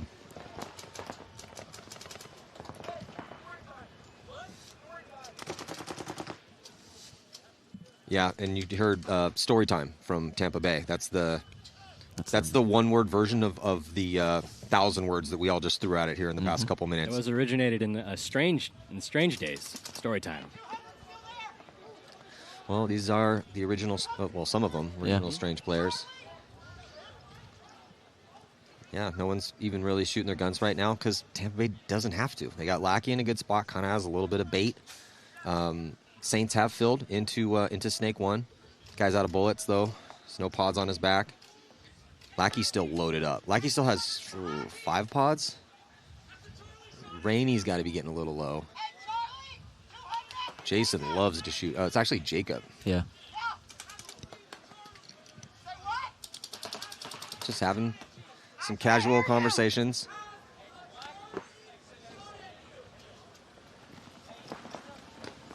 I mean, and Damage isn't even... Also, again, you're up by 2, as we've been saying, but they won their 2 yesterday. Not huge margins, but enough that they don't even really need to push up for margin either. I guess, yeah, you get 3 wins, it doesn't really matter. But occasionally a team will go 3-1 and have to play out of the wild card round, which Damage did just fine at the last event coming out of the wild card round to win the tournament. Still, you don't want to be down there, though.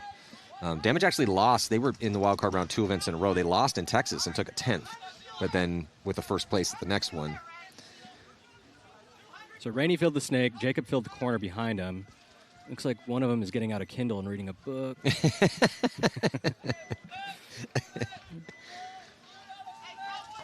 Saints got to do something.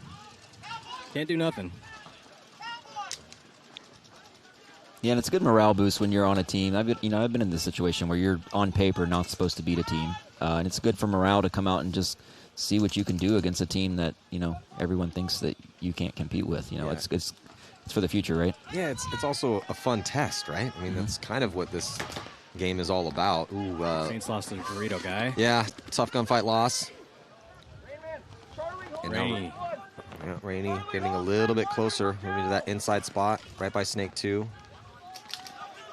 Oh, that was nasty. That was crisp. Yeah. Little kill for Rainey as soon as the Snake player checked off inside. Goggled him up. And now a desperation move outside for Manners. It's not that back center, but this is just perfect Damage paintball. Yep. We talked about how the Hurricanes like to smother teams. Damage, yeah, that's where the Hurricanes learned it from. They just smother you. You get so frustrating because you feel like you can't do anything. Yeah. Oh, that guy's on that zone. God, I really need to make this move. Try to make it through, shoot ya. They just lost 3 gunfights in a row. Yeah, Saints going to be shaking their heads. Let's listen in real quick here. Pitts with Damage.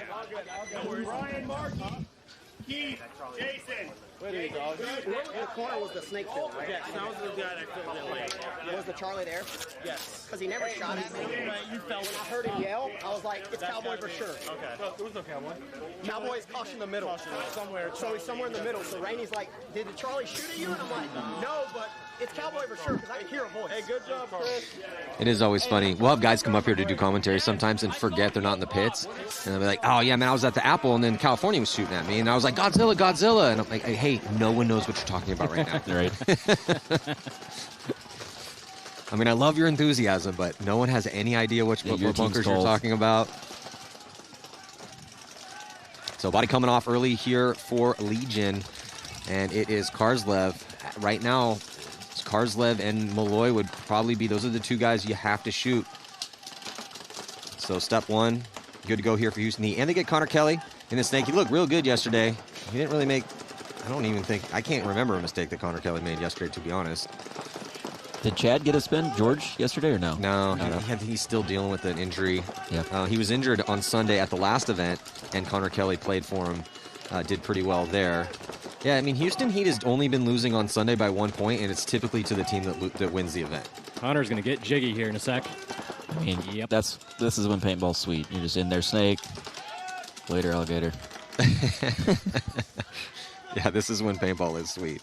That's why we call those free kills. I mean, he did the work and crawled down there, but they're not looking at you.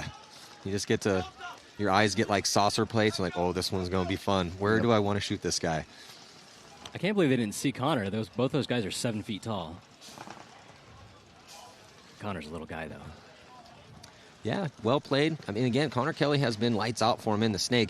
And Fedorov has had some really solid points, too, but he's also died early way more than Connor. Now, it is Fedorov, so I'm kind of wondering on Sunday who Todd's going to be going with. Do you go with the rookie who's kind of hitting on all cylinders, or do you go with the legend that's won tournament after tournament after tournament for going on like 15 years?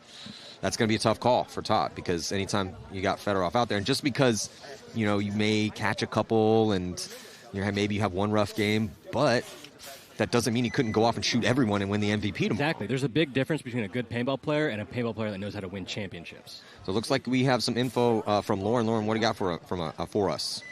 Yeah, Damage just has some of the best communication out here this weekend so far. As we've seen, a lot of teams are having a hard time finding the bodies on the field. Rainey Stanzik and Jared Lackey in that last point were having full-on conversations, playing very patiently and trying to find those bodies together before making any moves. Yeah, that's what it sounded like from up here. Where are we eating tonight? Oh, man, I don't know. I feel like a steak. What do you feel like? I think it's seafood.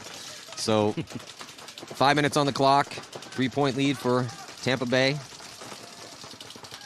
Yeah, and that's the difference between talking and communicating, right? It's one thing to yell spots till you're blue in the face. Are your other guys hearing that? Are you connecting with your players? So when you see teams have conversations about what to do, it just makes you calm as a player and as a team, Yeah, it feels different, too, when you have someone yelling at you versus when you have someone talking to you. Yeah. And also a crucial part of the communication is listening, too. Yeah. It's because you're talking. Sometimes the talking is stopping you from listening. Mm-hmm. So another body coming off for the Saints. Well, actually just one. They have 4 bodies alive. No one in the snake. They're going to go to the Aztec insert bunker snake side from the door. They have the back corner, the Landry Logistics. New sponsor here. We're going to have Logan Landry actually coming up here, calling a game in a bit. Former pro player. Scurry out for Damage, and it looks like Jason is going to make it clean to get out behind Keith.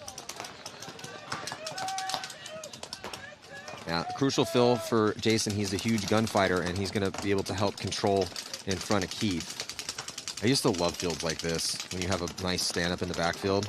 Oh, yeah. Whether you're the front guy or the back guy. I mean, yeah, as a back player, it's going to be an interesting, fun weekend because you're going to be a gunfight all tournament long. But you can, if you're dialed, you really can help your team from that spot. And if you're a front player, having a good guy back behind you, he can see the whole field, be able to talk to you, help joystick you up, and give you the information you need. It's much harder to play a spot where you're like always shooting a blind. You can't really see your mirror. You're playing his stream of paint, not really him.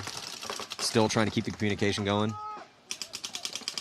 Yeah, and corners like that will put players in a situation where, you've got to got to hold the wire. You have to fight with your guy. You can't just hide. I mean, there's value in staying alive, but there's also a lot of value in making sure they're not crawling down this huge snake. Yeah, absolutely. Well, Saints are going to commit here onto Damage's side of the field, but he gets diced up, a couple shots in his arm, forced to take the walk from that tower. Yep, Damage is just in full control.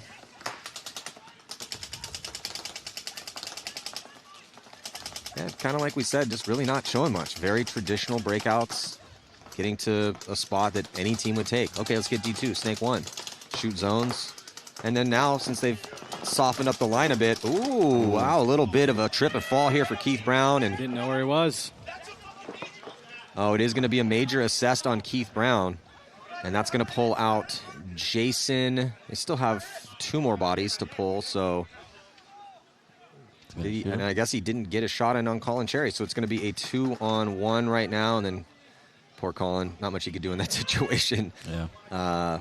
I'll tell you what, if I was Joey, I'd go over and be like, Keith, you do not need to be diving over the snake in a game that we have full control. Oh, I need you tomorrow, bro, okay? We don't need another snake player in this event going down. Yeah. I mean, we came into the event, no Chad George. And then it looked like Billy went down. That was a cramp. It was a cramp. I was just going to say, let everyone know, Billy Bernacchi is fine. As soon as I saw him, I went over there, I'm like, are you okay? And he's like, yeah, it's just a cramp. Just a cramp. I just needed a massage. A field like this with a snake like this, and you think of the legendary matchups in the snake. You think of Billy, and you think of Chad, and you think of Mouse, and Keith, Keith. But you want to see those guys go head to head against each other. So yeah, no Chad George, and then Mouse is dealing with some sort of back issue, and we got Keith flying over in a crazy move that he doesn't necessarily. It looked great, Keith. You look super fast and athletic, but did not need to make that move, brother. Sometimes you got to go for the glory, you know. I mean, again, highly entertaining. And as a paintball fan, I'm glad he did it. But as Keith's friend, and knowing if Joey were up here right now, he'd be like, Keith, what are you doing? Yeah. Is Urena healthy? No, he's not even here. Oh, okay. Yeah, I that's another guy. I didn't know he was here. Okay. Yeah. He's a kind of a bad groin pull, and those are pesky injuries. Oh yeah. So yeah, we're down, which is just frustrating. It's like the paintball gods. We finally get an awesome ladder snake, where we could see, affixed bayonets, trench warfare over here, and some of the best that we have that play the 1. But then, hey, next man up, right? Harrison Fry is playing the 1 pretty well. He had, everyone at Dynasty had a good day yesterday, but he looked pretty good in there. So it's going to give some opportunities for some to see some new players. So back with Fedorov on the snake here.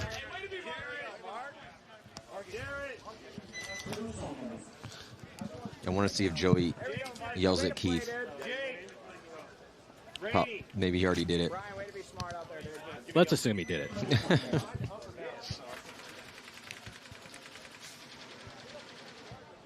All right, so this is a much different story here. Houston Heat up by 1. Number 92 there on your screen, Karslev. He's the guy to shoot on Houston Heat. And then Burtnikoff in the gray beanie, or brown beanie here heading. Ooh, Yishka jumped the gun a little bit here.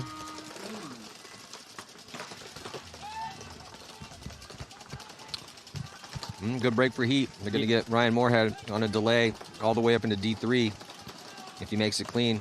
Fedorov making the corner and getting clipped, wrapping right away, unfortunately. Well, Heat losing Ronnie Dizon and Mishka very quickly. Where did those kills come from? Snake. Is he at the... Oh, yeah. It's the Tiger King and the Snake. Wow. Wow, that was beautiful. He ran through and he shot 3-4? 4-pack? 3-pack? Something. Got the first 2 for sure. I think he got that last kill. Regardless, that was a very quick point there for number 33. Yeah, Joey calls him the Tiger King because he wears that leopard print. I mean, speaking of assists, we're talking earlier about how do they have the roster they have and underperform, last couple tournaments, but then we're calling him the Leopard King, you're saying? He's calling the Tiger King. Leopard King. We go Leopard King too. It's a little bit more of a leopard print. But that system, how many great players have you seen them bring up from no one's ever seen them before to now they're super elite. I think that system's done it more than any other, so I think maybe that's could be contributing to them having a better tournament as you have these newer guys that are contributing at a high level. Well, we just talked about how fun it was going to be to watch these snake elite players throw down, right? Well, one of the elite snake players we don't have here is Leo Smotrov, and we just talked about, and he's normally playing for Legion. But next, like we just said, next man up, right? And Kuzmin, a.k.a. Tiger King, Lion King, Leopard King, there he is right there. Got a glorious mane on mountain him, man too. beard. Yeah, he's got a mane. But, Kuzmin's having a tournament, and so next man up. Okay, Smotrov can't be here. We still need someone to play the 1 and the snake. Malloy can't do it every single point because we would rather have Malloy play the 2. Damage loses 1 off the break going to the snake. Saints just running up the field. Well, with 22 seconds left, trying to win one for pride. Still have a body left alive at that Goose Island brick, but there's Tampa Bay, undaunted and untouched, 4 bodies in the backfield. Here comes Colin Cherry. He's going to roll some dice. Gets hit at the last second of regulation time, and so the Saints are going to get shut out, and Tampa Bay Damage, as advertised here, 3-0, looking pretty good. But 12 o'clock, going to be taking on the also undefeated Hurricanes for battle of supremacy in that division. All right, Drew, who's got this next point, Legion or Heat? I would say momentum's, definitely on Legion's side after that last point. I'm going to go with, they put Connor back in, so I'm going to go with them just because if I were in Connor's shoes, I'd be very excited to prove myself getting that snake and win the point. Yeah. So. And again, I feel like I don't think they've won every point. I'm gonna have to go back and watch, but I feel like every time I've seen Connor Kelly take the field, he's been doing it kind of like Jonah, just playing really, really well in the snake. And they're gonna shoot a body on the break here as they get a shot in on Kuzmin. So that's a big kill right now. Mm-hmm. So first attacker, not a problem anymore. But then Malloy gonna filter in and get right into snake 1. Heat not going to the snake on the break, but staying alive. See if Connor answers and gets in the snake with him. This is where that Does. Red Legion cross gun from the tower. Oh, he just got in the snake, but that's when that is effective. So Connor Kelly getting into snake 1 here for Heat. And, Almost got clipped. yeah. Isaac almost got clipped trying to get into snake 2, but he makes it clean, so he's mirrored up with Malloy. Oh, and Malloy gets a crossfield kill. Pretty sure that broke. Yeah, crossfield kill on Dizon.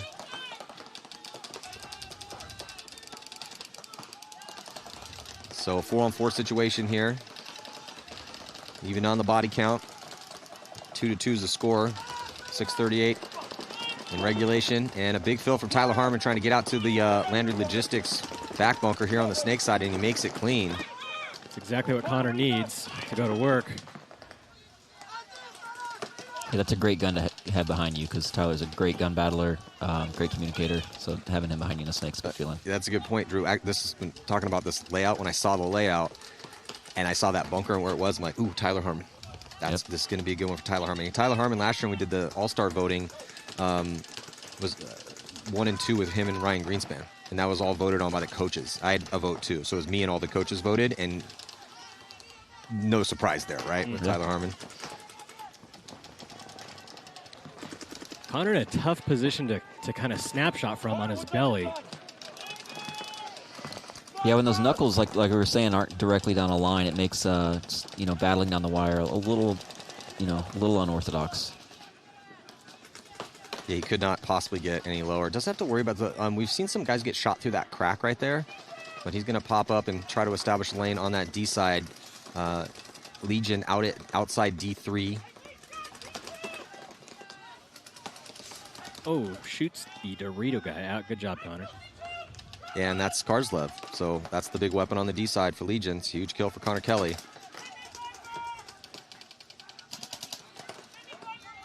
Establishes a lane. He knows that Malloy's in front of him. You think he knows exactly that he's mirrored up with them? They haven't. I don't think they've actually had a direct engagement yet. So I'm not sure if he knows exactly what knuckle he's in, and I don't think he's shot at Malloy's shot at Tyler either. So, but now Connor has hit the bunker a decent amount.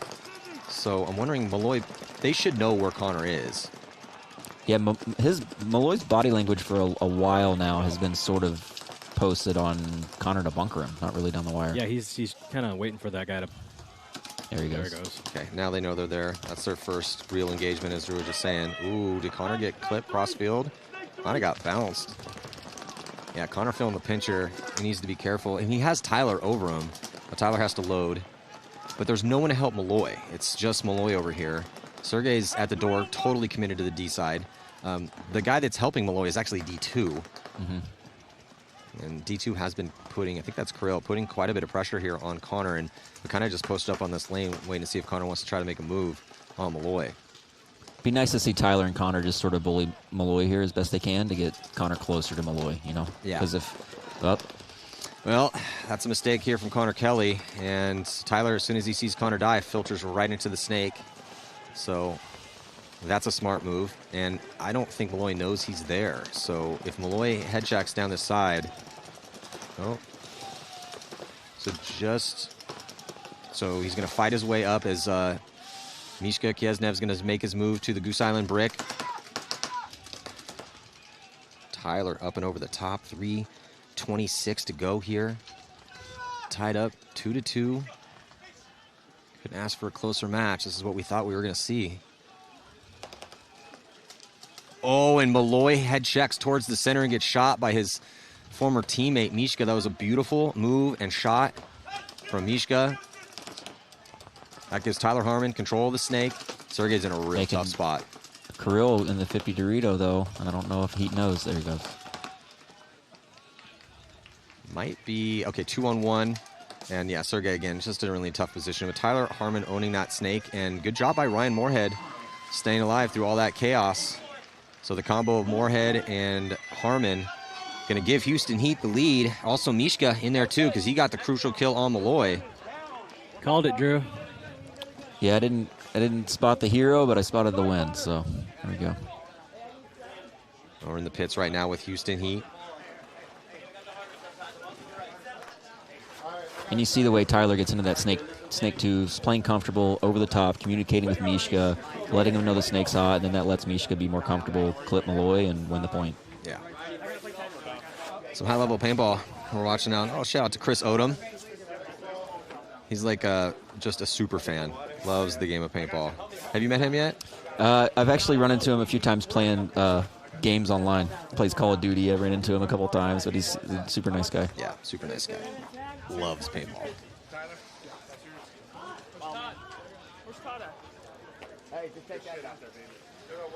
Yeah, so Houston Heat, and we are in full X-Ball here. So, yeah, so Drew, Paintball Vault, new project that you launched. Big fan. Talk to me about the the mindset behind the creation of Paintball Vault. Yeah, so I think one thing I didn't kind of touch on earlier was just how much easier and convenient it makes selling gear. It's you can list your gear for free. Buyers can come on and purchase it with method like they can finance it, they can buy it with a credit card. So things that hoops you'd have to jump through to sell gear before are just made a lot easier or just non-existent, right? So I post my stuff up for sale and someone purchases it that way, and all I have to do is put a label on the box that Paintball Vault provides, and it's out the door. So it makes it super easy. Plus, you're getting your gear out on a marketplace that's built for paintball. So it's all paintball stuff. It's you go look at the categories, and it's like filtered by barrel type and gun type and things like that just aren't around on the internet. So no, it's one of those. When you told me about it before it was actually a thing, I was like, that's genius. How is that? No one thought of this before. Those are always like Carl Markowski and his tank tool. I'm like, how did no one think of this before? This is perfect. This needed to exist. So jumping into this one here, very close match. It's Houston Heat, 2 minutes and 34 seconds left trying to hold Legion off. But instead, they're throwing haymakers over on that D side with Ryan Moorhead eating people up. 2 bodies coming off for Legion on that D side. Connor Kelly getting into the snake here, but he lost to Tyler. But then Connor gets eaten up. So the tables have turned. That back center still alive here for Houston Heat, trying to slow the attack in this snake. Ryan Moorhead's all the way on to their side, and he's going to get the shot in on Kirill. So Ryan Moorhead trying to put the team on his back over on that D side. Malloy has to push back, and then he gets shot as well, too. So great job by Moorhead with a broadsword over there. And then Ronnie Dizon in the mix as well, too. And good job. I think that was Mishka in the back center as the only body really holding off this attack from Malloy on the snake side. Yeah, that was great. I don't think I could have predicted that pace of that point, too, given that Heat was up a point and seeing some of the moves that were made. But that was a wild one. Yeah, I mean, typically when you have the lead, you're going to play a little bit more tentative, a little bit, but no. Ryan Moorhead's like, I know I'm going to get to the 50 and put a guy in, make a move, shoot a couple bodies in a big moment. So now they're up by 2, and he's going to have to take a knee. Yeah, definitely expended some energy there. But a very well-played point, and then Dizon was supporting behind him. And then a tip of the hat in respect to Mishka, holding the line from that back center. But yeah, typically not what you're going to see when you got a lead. Not a move to the 50, but it's unexpected. You know, we are playing chess out here, not checkers, and I'm sure Legion wasn't expecting Moorhead to be in their 50 in 10 seconds. So you got one side, you can try to draw out that 2 minutes, but now you put them in a position to be down by 2 with 2 minutes, so you know you're forcing them to have 2 1-minute points, which is not an easy thing. I'm also wondering, and let me know if you guys saw it, but do you think that was a set play or a read and react for Moorhead? It looked like read and react. Yeah, it was hard to tell. That plus how Connor played the snake side, sort of getting in and just kind of running down. It looked like a quick point, right? I don't know. That's why I had to ask, because I was kind of wondering in my head as I was like, I wonder if that was a set play, or if that was just a good read for Moorhead. Yeah, got to spin Moorhead again. Yep. Dizon's had a really good tournament for him too. I mean, it's Houston Heat, multiple-time world champs. They do not like to change their roster up much. Devin Stewart went over to Energy. Looks like a timeout being called here. But then the last player that move they made had Nico Hyde for a while. He left, picking up Connor in the offseason, and then Tyler a few years ago. But Houston Heat just does not really like to change their roster very much. Well, that's a proven formula, right? Like, get your guys gelling, get them connecting, build that camaraderie, and that helps win tournaments. Yeah, and they pay their guys, so that's a team a lot of people want to play for. Remember, I was playing golf with Randy Smith one time, the owner of the team, who's a straight shooter, and this was after they'd won 2 World Cups in a row, and he's like, man, I'm getting all these calls from, and these are good players he's talking about, and he's like, I mean, I just don't feel like I need to change anything up.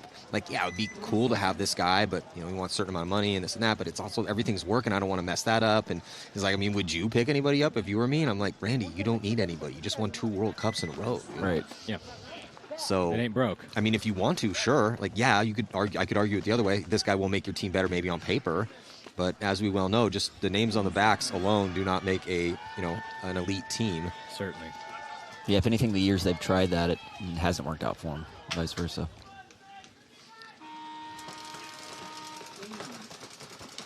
Oh, so now it looks like Legion's going to be pushing the issue from that D side. Which they must do, right? And then Heat's slowing it down a little bit here. Because they can. And even though Heat has this core, coming to an event, you see Tyler get consistent spins. You see Chad George get consistent spins. But really there's, a lot of their lineup is really who's playing the best at that moment. So while they have a core, you never really know who's going to be their starting 5. Yeah. And that's kind of the way it should be, right? Yeah. You have a deep enough roster. You have options, kind of like with Infamous right now. Who is good? If you have to go to a starting 5, who would it be? I don't know. Kind of tough to call at this point. And then with Houston Heat, kind of Connor Kelly back into the snake here, and Ryan Moorhead with this 2-point lead trying to protect. Just a minute left to go, so I mean Legion is going to have to push the issue, but also, Legion's sitting undefeated right now. They can drop this game. It's close on the margin. They're going to be in Sunday no matter what. Ideally, you'd like to have the highest point spread you can, so you don't have to play in a wild card round potentially. Because sometimes you will go 3-1 and be stuck in that wild card round. Yeah, 40 seconds here. Legion looks like they're dinked out the back center. And they got to move a little bit quicker here. 30 seconds. Yeah, so Sergey running to his death, but of course, why not? You're in Sunday no matter what. Might as well try to make something happen. Mm-hmm. So just 15 seconds now left. Kuzman in the snake. He gets blasted. Yeah, looks like he traded with Connor Kelly. Tyler Harmon's still alive, back corner bunker. Moorhead's going to launch. Runs into a gun. Not going to matter, though, as Dizon connects on his shot as time expires. So Give it another 10 seconds. Houston Heat would have put yet another point on the board, but they answered the call. Houston Heat remains undefeated. Finally, somebody stepped up to beat Legion. Legion ends up going 3-1. Heat with one more game to play. Should be the noon set, taking on LA Infamous. So that's going to be a fun one to watch, because Infamous would love to get that win. Yeah. If you can beat Heat right now, you instantly become a favorite. And that's a must-win for Infamous, too. Yeah, and so then that makes it really fun to watch. Coming up next here, going to be AC Diesel. They're in a must-win situation. They're sitting at 1-2, taking on Columbus Level, who has a chance if they can step up and be Diesel. So this is a crucial Sunday implication set. And then the Aftermath and Bears are going to be playing one for pride because they're both sitting at 0-3. So that is the setting of the stage here for this next battle on center court. 2023 NXL Windy City Major. Drew Templeton, Paintball Vault. Download the app. It's really cool. Get a chance to, you can show off your stuff, sell your stuff. It's something that needed to exist. We're going to continue to talk about this weekend. And also check out Paintball Nerds, Isaac Barrow, up here helping me call some sets. We'll be right back. Stick with us here on Go Sports.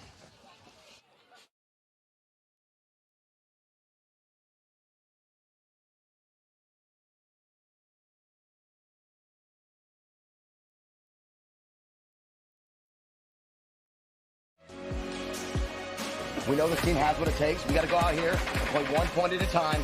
Do your jobs, nothing more, nothing less, and we're going to win, okay? Now with some energy, right? Let's play hard, play smart. You guys stick together.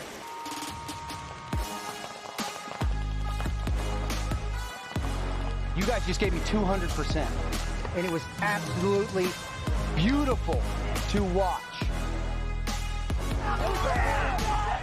Let's go! We are better than them! Let's go! Favorite match, right? It's our favorite match. And the reason why we win is because we do it together. We are limitless. Let's go, NYX! It's time!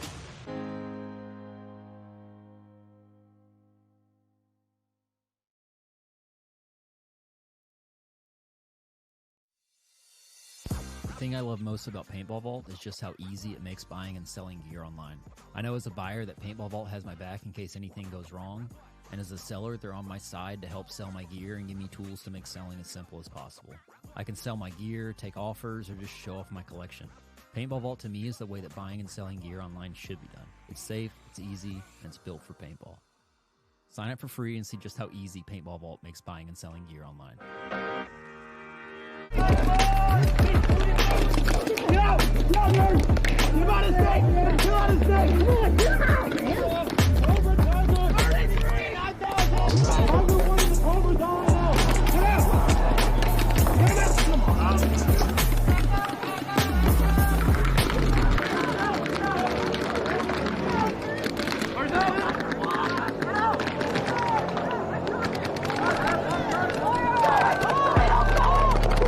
The curse has kind of been that 1 point on Sunday, but I think we're